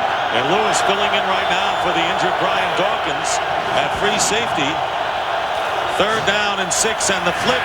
And Warwick Dunn going back to Michael Vick, escapes a couple, and Michael Vick is going to go out of bounds. Vick was not about to challenge any more green jerseys after getting hit hard by Dawkins a few moments ago. He's got to still be woozy, you think. Oh, yeah. Back at Virginia Tech, Michael Vick was an option quarterback. He needed to push that one a little bit farther to make that defender make a decision. But I agree with you right here, Dick. Live to play another play. Get out of bounds. Bobby Taylor's not going to let you by. You got 9 other guys coming across the field in pursuit. So Jay Feely will try a 37-yard field goal. He is 2 for 2, including a 52-yard field goal as time ran out in the first half. And Feely's kick way off to the right. So Feely made the tough one, but you got to remember going into the wind on that field goal attempt. This is a 37-yard attempt, and the Eagles maintain a 13-6 advantage. Southwest Airlines, proud sponsor of the NFL and official airline of Super Bowl 37. By Lay's and Pepsi. It's not whether you win or lose, it's how you watch the game. By Warner Brothers' new motion picture, Cradle to the Grave. In theaters Friday, February 28th. This film is not yet rated. And by Zocor. Talk to your doctor about Zocor today.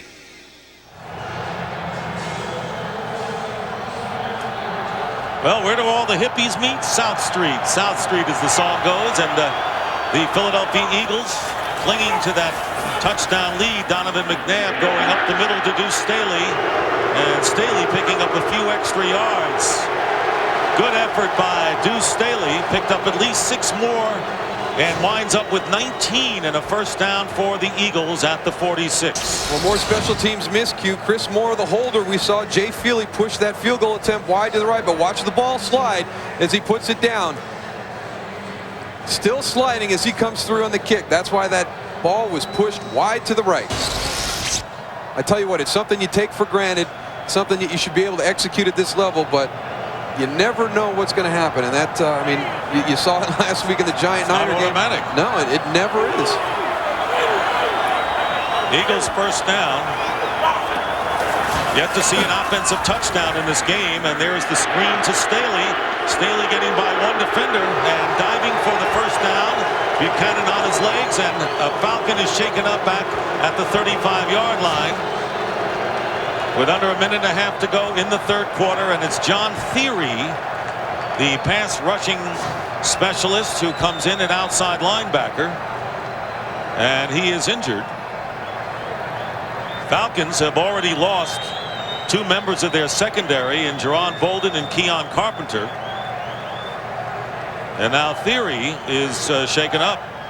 John Theory, the linebacker they bring in as a pass rush specialist, he'll come in and take the place of Matt Stewart in that defensive front. And actually Theory started last week's game against the Green Bay Packers because they wanted to have the pass rusher in there. So they're working on Theory, and we'll take a break here at Veterans Stadium. 13-6, the Eagles. Theory, and he was stunned as he came off the field, and still may be sitting on the bench. Oh, yeah, he took a knee to the head by Travis Hall. And I tell you what, you get hit in the side of the head, someone's going to hop over you. All of a sudden the lights go out for a few seconds. Eagles first down on the Falcon 42, and here is Deuce Staley, who's hit at the 40-yard line.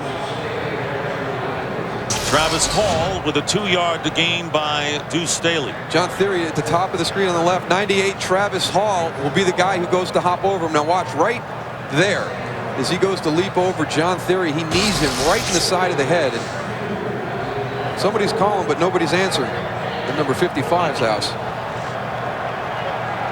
On this drive, McNabb has thrown 2 passes to his running back Deuce Staley for 19 and then 12 yards. Ran him the last time, and now McNabb downfield and trying to get it to Thrash, and the pass nowhere near him. And 32 seconds remain as 3rd down and 8 coming up now for the Eagles. And the Falcons and Wade Phillips have done a terrific job defensively. The only touchdown in the game was Bobby Taylor's interception in the first quarter, return for 39 yards and a touchdown on a pass from Mike Vick. This game becoming very reminiscent of the Giant Eagle season finale, where Philadelphia scored on their opening drive and then hung on. The game got tight in the fourth quarter. They ended up losing in overtime. The Atlanta Falcons continue to stay in town. Donovan McNabb on the screen to Dorsey Levens. Levens, big play. A flag is down back at the 40. Dorsey Levens, former Packer, gets the first down, but that will be nullified. Holding called against the Eagles. And they have not been penalized much tonight. But this is a critical one.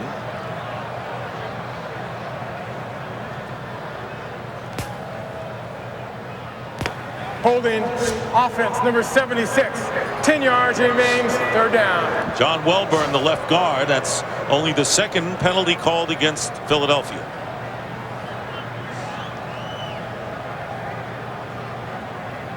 Third down and 18. We talk about critical penalties, Darryl. Instead of a first down, third down and 18 and the ball back at midfield. Well, we saw the Atlanta Falcons continually shoot themselves in the foot in the first quarter. Now Philadelphia picking up where they left off here in the third quarter. Had great field position this entire quarter and haven't been able to do anything with it. And time running out in this third quarter. Here is Donovan McNabb, and the pass wide open, Cecil Martin, and he'll be tackled at the 37-yard line as time runs out in the third quarter. The Eagles will not get the first down as we go to the fourth. Philadelphia 13, Atlanta 6 as we go to the fourth period. Quarter, and the Eagles will kick it away, and if they are trying to field goal, it would be into the wind, so they missed that opportunity there. But I'll tell you what, you made a point about how this game eerily for the Eagles, similar to that Giant overtime game when the Giants kept shooting themselves in the foot, yet hung in there in the game and finally won in overtime. And Philadelphia can't be comfortable with a 7-point lead at this point. Not when you got Michael Vick as the quarterback on the other football team, and they just continually have opportunities to kind of take advantage of this football game and haven't been able to do so yet. Allen Rawson will let it bounce, and the Eagles all around the ball will down it inside the 5-yard line. Well, more NFC Divisional playoff action comes your way tomorrow at noon Eastern, 9 a.m. Pacific, right here on Fox. The 49ers getting a life, coming back from 38-14 to win that one-point game against the Giants last week against the Tampa Bay Buccaneers, who got the bye. How do you figure that one? Well, that's going to be a good football game, and the way you beat the Tampa Bay Buccaneers, and Philadelphia has been able to do it the last few times they played, is run the ball right at them. And with Garrison Hurst and Kevin Barlow, that needs to be the approach for the San Francisco 49ers. And don't forget Terrell Owens, always a big factor. He's a big game receiver. Brian Dawkins, who got knocked out of the game on the last defensive sequence, has returned to the lineup for the Eagles. 1st and 10, and Vick faking to McNabb, completing to Algie Crumpler, and Crumpler getting it out close to the first down with Bobby Taylor making the tackle. So Mike Vick getting out of danger a lot better in the second half, Moose. And I think a little bit is Jim Johnson seems to have backed off in his pressure package, and really no reason. They were very successful in the first half, but it goes back to what we were talking about. The longer you let Atlanta stay close and only be one play away, these guys are playing with a tremendous amount of confidence. They should not be in this football game right now. They've hung around. They've got nothing to lose. And the Eagle defense has let up some from the pressure that they exhibited early in the game. First down on the 17, and the handoff, and an ill-fated handoff as Warwick Dunn is tackled as he gets the ball by Paul Grassmanis and loses 5. Paul Grassmanis, one of the guys in that tackle rotation. And again, it looks like just another missed blocking assignment. He comes scot-free from the defensive tackle position. It looks like we had linemen pulling both directions. Keenan Forney pulling to his left and Travis Claridge pulling to his right. We almost had a head-on collision right in the backfield. And Warwick Dunn may be shaken up.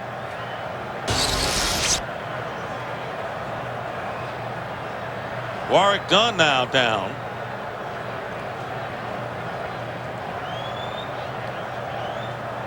Well, it's just just unbelievable for the Atlanta Falcons, the number of players that have gotten hurt this evening in this football game, and the severity of the injury, and a lot of these guys haven't been able to come back into the football game.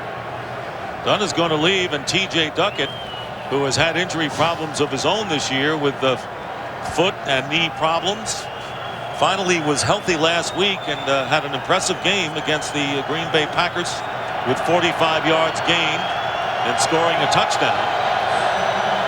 But now the Falcons are backed up. 2nd down and 15 on their own 12.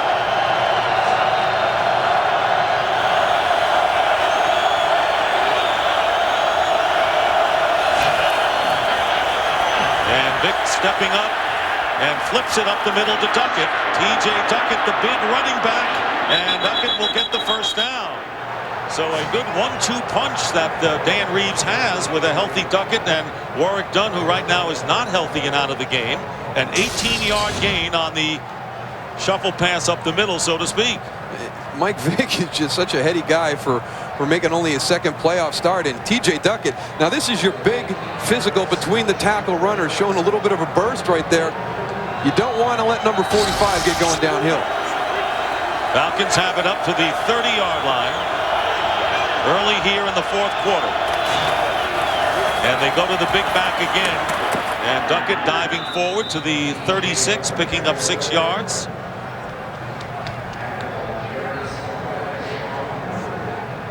The stadium has gotten quiet. The excitement on the Philadelphia Eagles sideline's not there anymore. Before kickoff, these guys jumping around.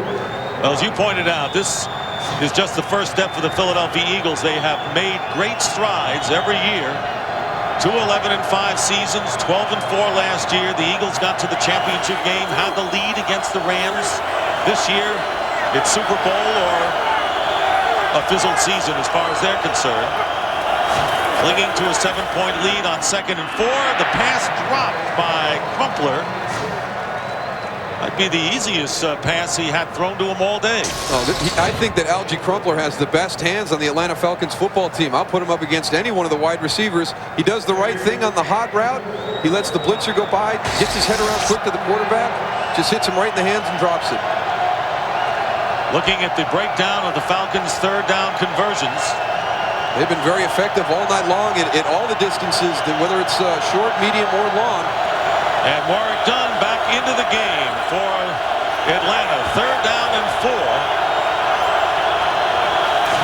on the 36.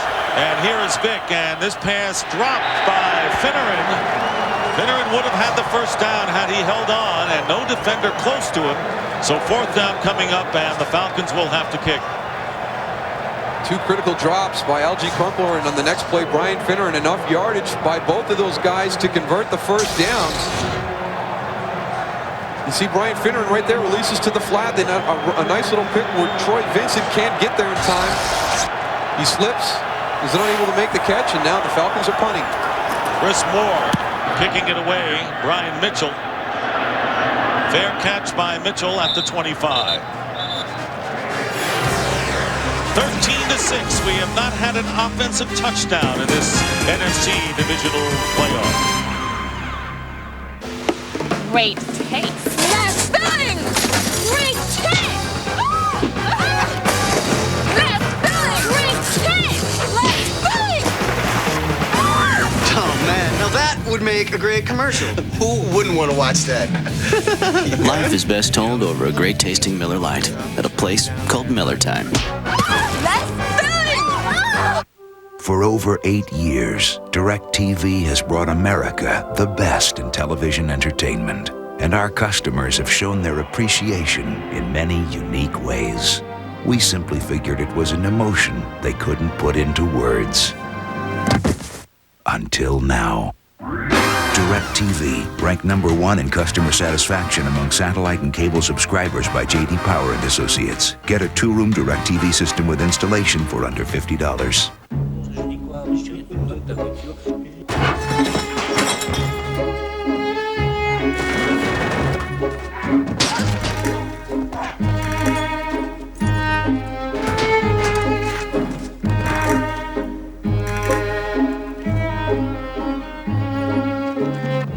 using HP mobile technology to get information quickly and easily.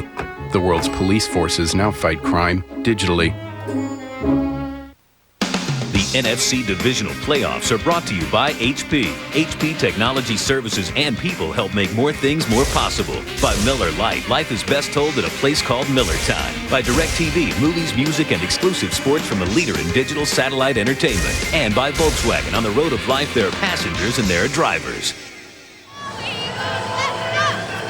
Back in chilly Philadelphia, Dick Stockton along with Darryl Johnston and Ron Pitts. 12:08 remaining in the fourth. Our game today produced by Bob Stenner and directed by Sandy Grossman. Eagles with a first down on their 25, leading 13-6. Donovan McNabb, his first appearance in 8 weeks, taking off and will be corralled by Keith Brooking after picking up 3 yards on the play. McNabb ran for 19 yards in the first quarter to prove he was able to run a bit.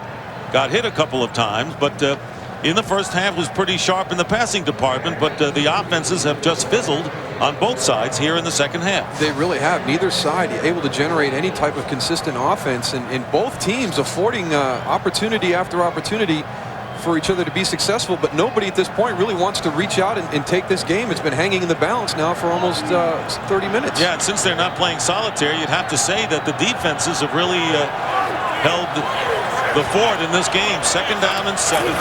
And on the reverse, here is Thrash. Gets away from one defender and then is decked. And it is Sam Rogers who makes the play, and Thrash loses 5. And the crowd not at all pleased with the Eagles offense at this point, with some boos emanating. 93 Sam Rogers, the top of your screen, does a nice job of doing his responsibility in that defense. He does not chase the play going away from him, puts himself in great position to get James Thrash as he comes around on the reverse. Philadelphia, on the other hand, has struggled in their third downs. Now you look, this one being in that 3rd and 7+ area at 3rd and 14. They are 0 for 5 at this point. And there's the screen pass to Dorsey Levens, and Levens gets the first down, so they finally convert. A long 3rd down situation, picking up 17 yards on the screen. First down, Eagles close to the 40. It was funny talking to Keith Brooking. The guy that he was worried about more than Deuce Staley was Dorsey Levens. He felt that being a big back, he was still nifty and had the moves to do a lot of things that Andy Reid asks the running backs to do in this offense, and converts a critical 3rd down right there on the screen. And you remember, Moose, that Carell Buckhalter went out with an injury during the mini camps, lost their best ball carrier, and then they acquired Dorsey Levens, and along with Westbrook and Deuce Staley, who had a big year, really made up for the loss of that. They give to Levens, and Levens stopped for no gain in the middle, bringing up 2nd down and 10. These are a pesky Falcons team out there. The way it was looking at 13-0 in the second quarter, this game had signs of a blowout, considering how effective the Eagle defense is all season long, but they have hung in there. There you see how the yardage story has gone, and Atlanta right now has the edge over the Eagles. Atlanta, one of the better teams in the NFL at controlling the clock, and one of the top teams in the NFL in time of possession, and that's the case this evening. 3rd in the league in that department. 2nd down and 10. McNabb up the middle, and the pass is caught by Staley and hit immediately, leaving him 4 yards short of the first down. Chris Draft was all over Deuce Staley. So 3rd down and 4 as Brian Westbrook coming into the game.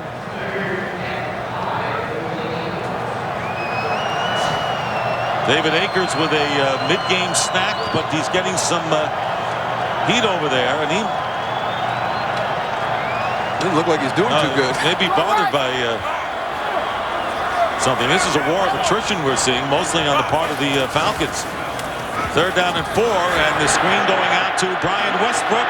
He's got that speed factor, which is why he was picked on the 3rd round from Villanova, and he adds that dimension to the Eagles. Gets 13 yards mostly on the run after the screen pass and a first down into Atlanta territory.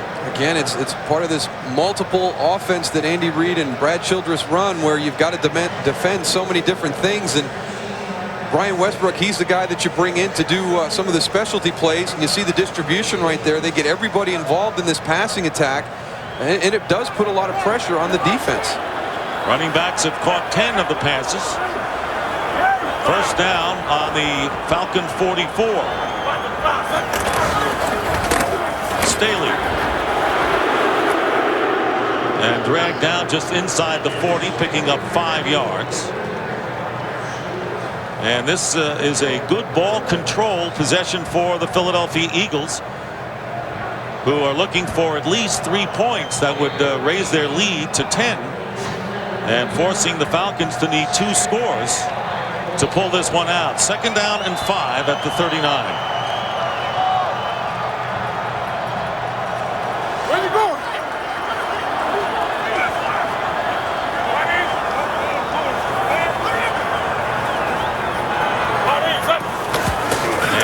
And the tight end in motion, and this pass caught by Pinkston, and let's see if he gets the first down. Try to keep his balance before hitting the sticks, and it'll be close, and he appears to be about a yard or so short.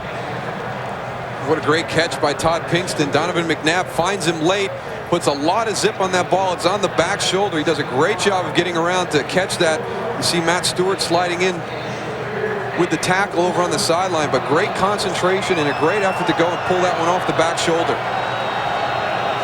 So third down and 1 in a terrific exhibition of ball control for the Eagles, using up the time.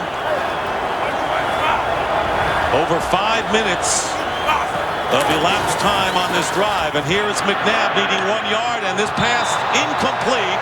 And a terrific play by Ashley Ambrose on Todd Pinkston, knocking the ball away. So it's 4th and 1.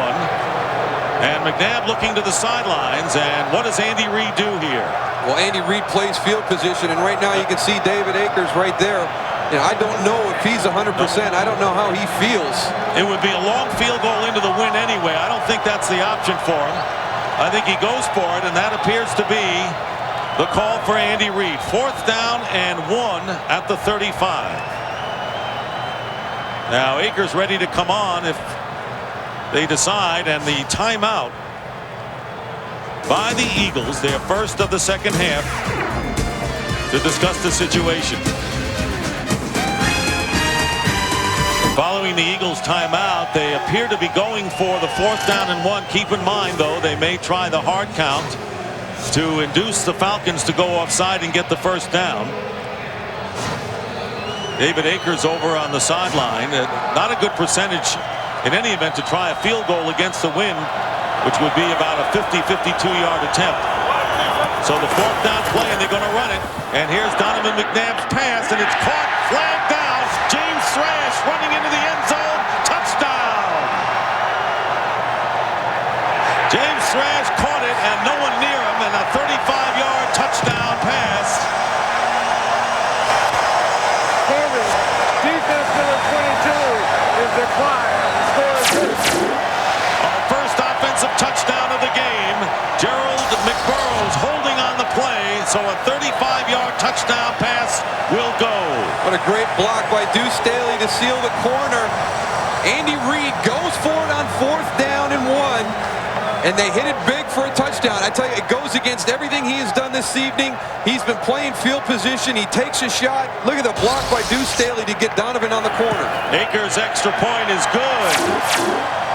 And so a huge possession of ball control, resulting in a touchdown for the Eagles, who lead the Falcons 20-6. Divisional playoffs on Fox are brought to you by UPS. What can Brown do for you?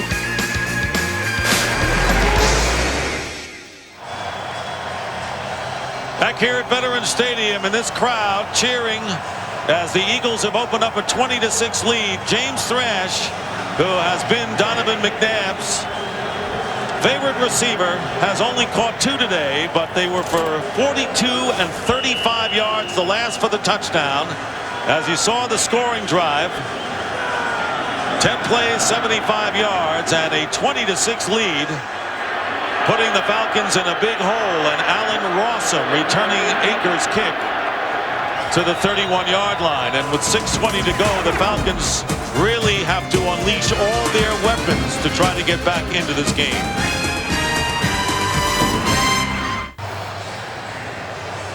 There's Brad Childress, the Philadelphia Eagles coach, the offensive coordinator, and the burden now is on the shoulders of Mike Vick, who has completed 17 of 30 for 124 yards, one critical interception, and his first pass and diving is Brian Finneran, and he makes the reception on the Eagle 40-yard line. So the Atlanta Falcons come right back with a 29-yard play on first down. He has such an effortless throwing motion. I mean, there's nothing to that. That ball comes in like a laser. He fit it into a tight spot. I tell you what, this guy is unflappable, and I think what's going to pay off right now is the game earlier in the season against the Pittsburgh Steelers. They were down 17 in the fourth quarter. He knows he can engineer a comeback. He starts off with a great pass on that first down. Darren Chiaverini into the game for the first time, replacing Finneran, lining up to the right. And here is Vick getting away from Kalu, and open is Warwick Dunn. Dunn inside the 30-yard line, trying to wend his way for more yardage, and gets to the 21. So a 20-yard pickup. Again, let's look at Mike Vick. And the goal that Jim Johnson said, if we can hold Mike Vick to 120 passing yards, 34 rushing yards, we should win. Well, he has exceeded the passing yards, and right now, Jim Johnson's team has not allowed a touchdown. Falcons have not gotten into the end zone. First and 10 at the 21. Under 5 minutes remaining in the fourth quarter. And the option play to Warwick Dunn, not very fluid, and as a result, a loss of 1 on the play. Barry Gardner shadowing Dunn all the way to make the tackle. Mike Vick looks a little bit rusty on those option plays. We saw one a little bit earlier where he didn't push it to the guy on the end of the line to force him into a decision. That one, he got a little bit confused. You know, I thought that maybe they ought to try the single wing. I mean, what better player to run a single wing who could pass and run than Mike Vick? Well, there's a lot of people that say he's the fastest, most talented guy on the field, regardless of who you're playing. Second and 10, and the Eagles know that it's an empty backfield, and here they come. And the linebackers come storming in, and it was Sean Barber trying to get to Mike Vick. The pass is incomplete. And it'll be third down. Well, this is what Jim Johnson's defense is all about. They'll let you into the red zone area, but the one thing that they do not do is give up touchdowns. They take a lot of pride in forcing you to kick field goals. Scoring defense and creating turnovers, the two most important things to Jim Johnson. It's all he cares about. Takeaways and don't get in the end zone. Forget about the other stats. Third down at the 11. And here is Vick. Swings it out, and Warwick Dunn unable to make the play. And fourth down coming up, and the Atlanta Falcons trailing 20-6 with 4:38 to go. Will have to go for it. They need 11 yards, and their fourth down play coming up. This is an area that they have struggled in the last few weeks of the season. They did a good job against Green Bay last week, but they continue to struggle in the red zone again this evening. The Falcons have to get the ball to the Eagle 11. And here is Dunn, and the pass caught by Finneran. They're not going to make it. Finneran stopped by Al Harris, and the Eagles will take over on downs with 4:32 to go in the fourth quarter. And you might say the Philadelphia Eagle lead appears to be in solid shape right now. Well, when you get into a 4th and 11 situation, it's going to be very difficult to get the yardage because Jim Johnson is going to bring all the pressure he can, force the quarterback to throw the ball hot short of the sticks and make the receiver run with the ball after the catch to convert that first down. Coming up after the game, except for those of you on the West Coast, stay tuned for your late local news. and Man TV.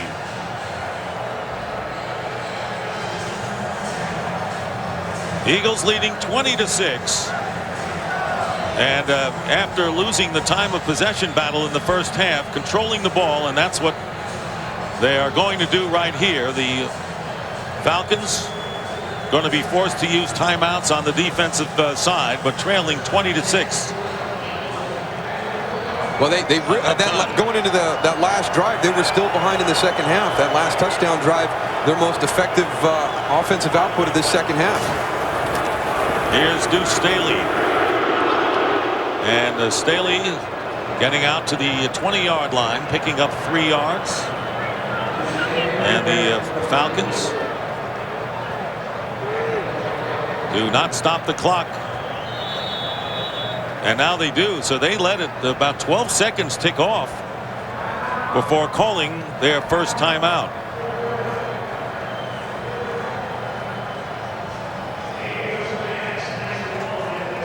Well, Dan Reeves coming into this game, winningest active playoff coach with 11 victories in the playoffs. And what a job he's done. He's blessed, of course, with Mike Vick as his quarterback. 3 losing seasons in a row, turned around this year by the Falcons, who were in the Super Bowl before those 3 losing seasons. And that was a surprise campaign for them. But I think the Atlanta Falcons, who may see their playoff trail come to an end in this game, Moose, have a lot to look forward to with a quarterback who's got to be right at the top for most exciting in the league. Oh, absolutely, and you can't take away from anything that the Falcons have accomplished this season. And if this game finishes the way that it is right now, it's still a great year for the Atlanta Falcons, especially after what they did last week. I don't think anybody gave them any chance of beating the Green Bay Packers at Lambeau. They found themselves coming in the vet with nothing to lose, but just had made too many mistakes this evening. And the pitch to Staley off the right side. Deuce Staley trying to get first down yardage, and may have it. But more important, staying in bounds and keeping that clock rolling. Deuce Staley with a tremendous second effort tonight in many plays. His numbers are not glittering by any stretch. 36 yards rushing. And the Falcons calling their second timeout. Well, when Donovan McNabb broke his ankle in Week 11, the Eagles were faced with a crisis that some teams would have been blown apart after such a loss. Instead, the Eagles came together during a critical 7-day period. First of all, they began by choosing to be introduced as a team for the rest of the season as a sign of solidarity. And everything started well. Backup quarterback Coy Detmer threw 2 touchdown passes against the 49ers. But when he went down, the team was forced to rally even closer. The following week, they faced Kurt Warner, 2-time NFL MVP in the Rams, with 3rd-string quarterback A.J. Feely won the game in true team fashion as the defense scored the game's only touchdown. And you know, Darryl, that said so much about Andy Reid when that team, when you lose a Donovan McNabb, remember at the time people said this is a one-man team, going to the 2nd string, then the 3rd stringer, and going 5-1 the rest of the way. And he was the one guy who was the steadying influence during that period. And the one thing he said about his football team is they just never dropped their level of play. He didn't believe that they raised it, but everybody joined together to prove to everybody that they were not a one-man team. First down on that last play, and Deuce Staley. And there you're looking at the owner of the Atlanta Falcons, Arthur Blank, who has to be very disappointed. But you know, when you look at a team that had 3 losing seasons and you come here, you beat the Green Bay Packers, become the first team ever to win in Lambeau in the playoffs, coming against the #1 seeded team. I think he's got to be very happy, and you can see that he is. The newest owner in the National Football League, Arthur Blank.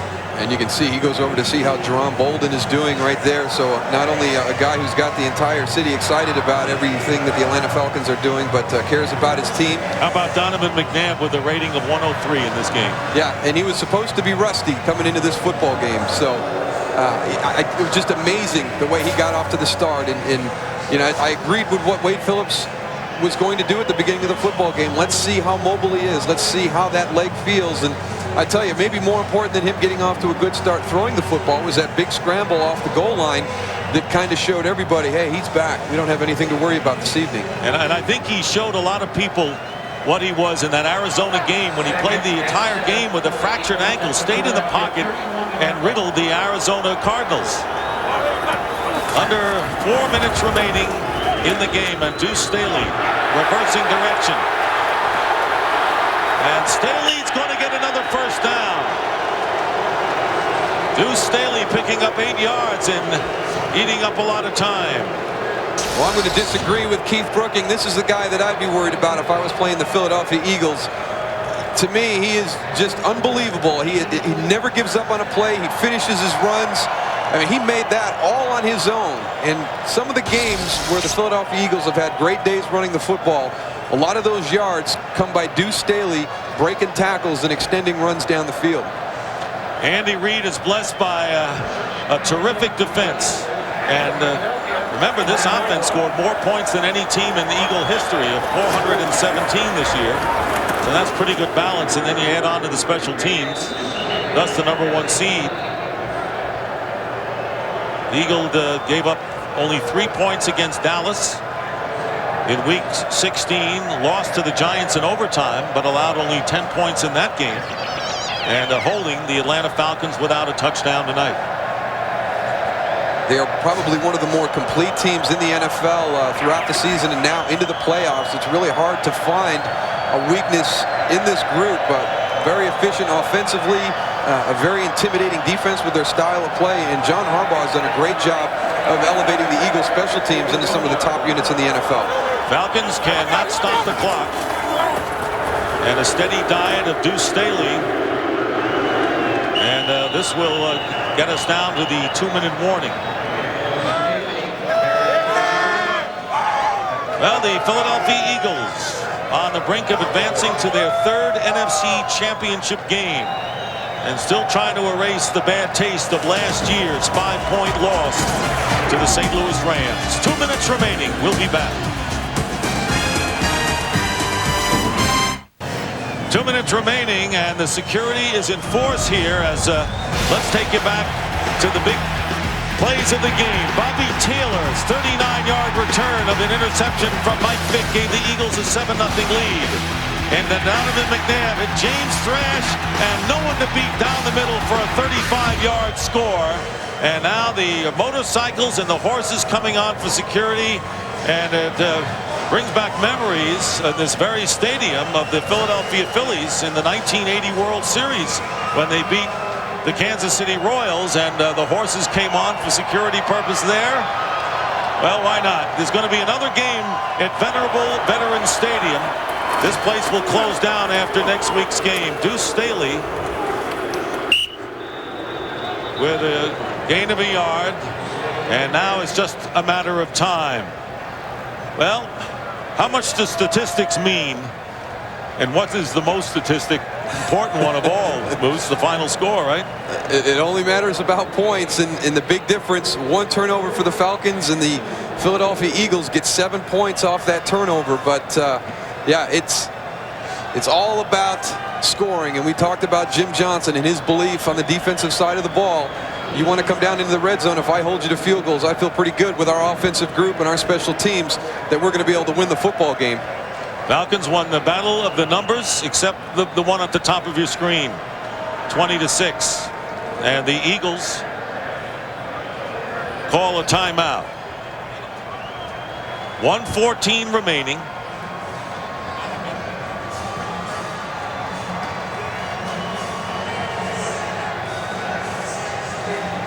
Well, the fans have a lot to cheer about, but they're not going to get on the field, that's for sure, after this game, after what we've seen. And there is Jeffrey Lurie, the owner of the Philadelphia Eagles, who made the decision to hire Andy Reid as head coach. And we want to thank some people who have done a terrific job all season long. Game produced by Bob Stenner, directed by Sandy Grossman, as we mentioned. The associate director, Charles McDonald. The broadcast associates, Wayne Wilson and Robert Slosby. Technical producer Bob Mueller. Pre-game show produced by Scott Ackerson and directed by Bob Levy. Lee Johnson with his punt. And Allen Rossum at the 11-yard line. Trying to break one. He did at the beginning of the game, but it was called back, and he's down at the 30. Studio technical supervisor Jack Simmons. The senior producer is Bill Brown. The executive producers of Fox Sports are Ed Gorin and David Hill. And we'd also like to thank our stats crew, Chris Visser, Rick Odioso, Wade Junko, and Mike Eldridge, and all the technical crew with a job well done. And it all continues tomorrow on Fox at noon Eastern as the San Francisco 49ers face the Tampa Bay Buccaneers. And the winner of that game will face the Philadelphia Eagles in the NFC Championship game a week from tomorrow. First down at the 30 for Mike Vick.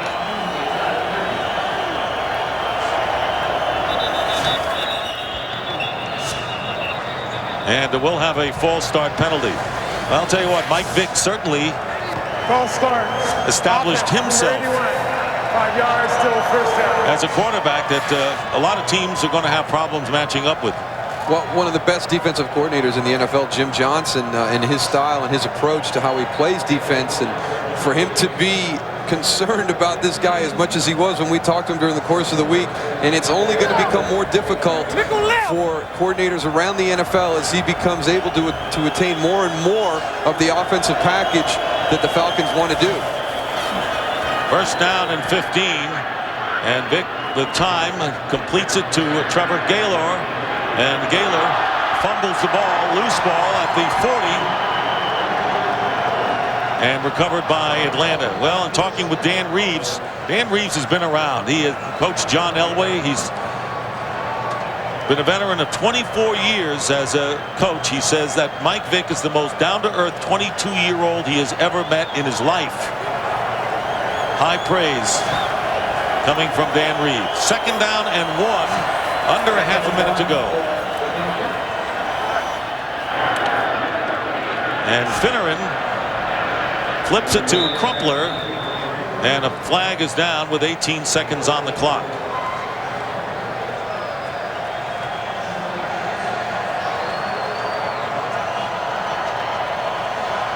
Well, Darryl, you've been here before. You've been in the playoffs. You win a game, you know it's in the bag, and now you're within one game of the Super Bowl. The feeling knowing you have one game and then you get to the big one. Well, you got a lot more work to do. Face mask, number 53 of the defense. 15 yards from the end of the run, automatic. First down. Because not only do you have one more game to play next week for the conference championship, but then you've also got to go win that Super Bowl game if you are fortunate to go there. And that's one thing you can't lose sight of. You know, sometimes you worry that guys, when we were with the Dallas Cowboys and had a chance to go, that, you know, our work's not done. We've made it to the Super Bowl, but we still have to play that game. And it's so exciting right now. All that hard work that started back in the offseason with your strength training and conditioning through the rigors of training camp and a long 16-week season, and you're right on the doorstep. Face mask penalty called against Hugh Douglas. And this pass is intercepted. What a fitting ending to this game. Brian Dawkins with the interception. So the game, big play starting with Bobby Taylor's interception for a touchdown, and Brian Dawkins putting the cap on this one with an interception. And there you see the Falcons and the Eagles. There was Andy Reid talking with Warwick Dunn, who very nearly, as you pointed out, signed with the Eagles as a free agent. 9 seconds remaining in the game, and there'll be other days for Mike Vick. But for the Philadelphia Eagles and Donovan McNabb, who answered all of the questions early on in this game, Darryl. He really did. By the way, he came out and played in the first quarter. He silenced any concerns that the Eagles would have about how he was going to play, and just absolutely incredible to me. And really, just to have him on the football field, you knew his presence alone would be an emotional spark. But for him to come out and play the way that he did in that opening quarter and just control the game and make the throws and be able to do everything that he had done before the injury, just like Andy Reid said, you know, I'm not changing my game plan. He'll be able to execute anything I call. And the Eagles have had a great knack of not suffering back-to-back losses. Their last game was the defeat to the Giants Last game of the regular season in overtime, and they come back and win this game. They have not lost back-to-back games since early last year and have won now, and there'll be one more game at Veterans Stadium. One more Eagle game, and the final score 20-6 as we send it down to Ron Pitts. All right, Donovan, there was a lot of talk about your ankle and where it was at. 20 of 30 tonight, a 103 quarterback rating, man. Obviously, you answered the questions, and you ran for 25 yards. Well, I'm still a little rusty according to everybody else. But you know what? I just came out here, wanted to calm myself down and just, play football again. And, everyone talked about the mobility. Everyone talked about rust. I just want to get back to playing football. And I think our team came out here and fought through it. It's a tough Atlanta team. They just kept fighting. But we just a little determined right now. And we got a goal that we set early in the offseason, and we're not finished yet. Was there some soreness in that ankle? Did it start to bother you at all? Not at all. Get on the sideline, you want to continue to warm it up. With weather like this, you just want to continue to keep your body loose. And every time you step out there, just try to make something happen. All right, Donovan, good luck next week NFC Championship game. Thank you. All right, Dick Stockton, back up to you. All right, Ron. Well, Donovan McNabb played host to Mike Vick when he was recruiting him to Syracuse University, and tonight he was the mentor to young Mike Vick as the Eagles advance, beating the Falcons 20-6. We'll be right back.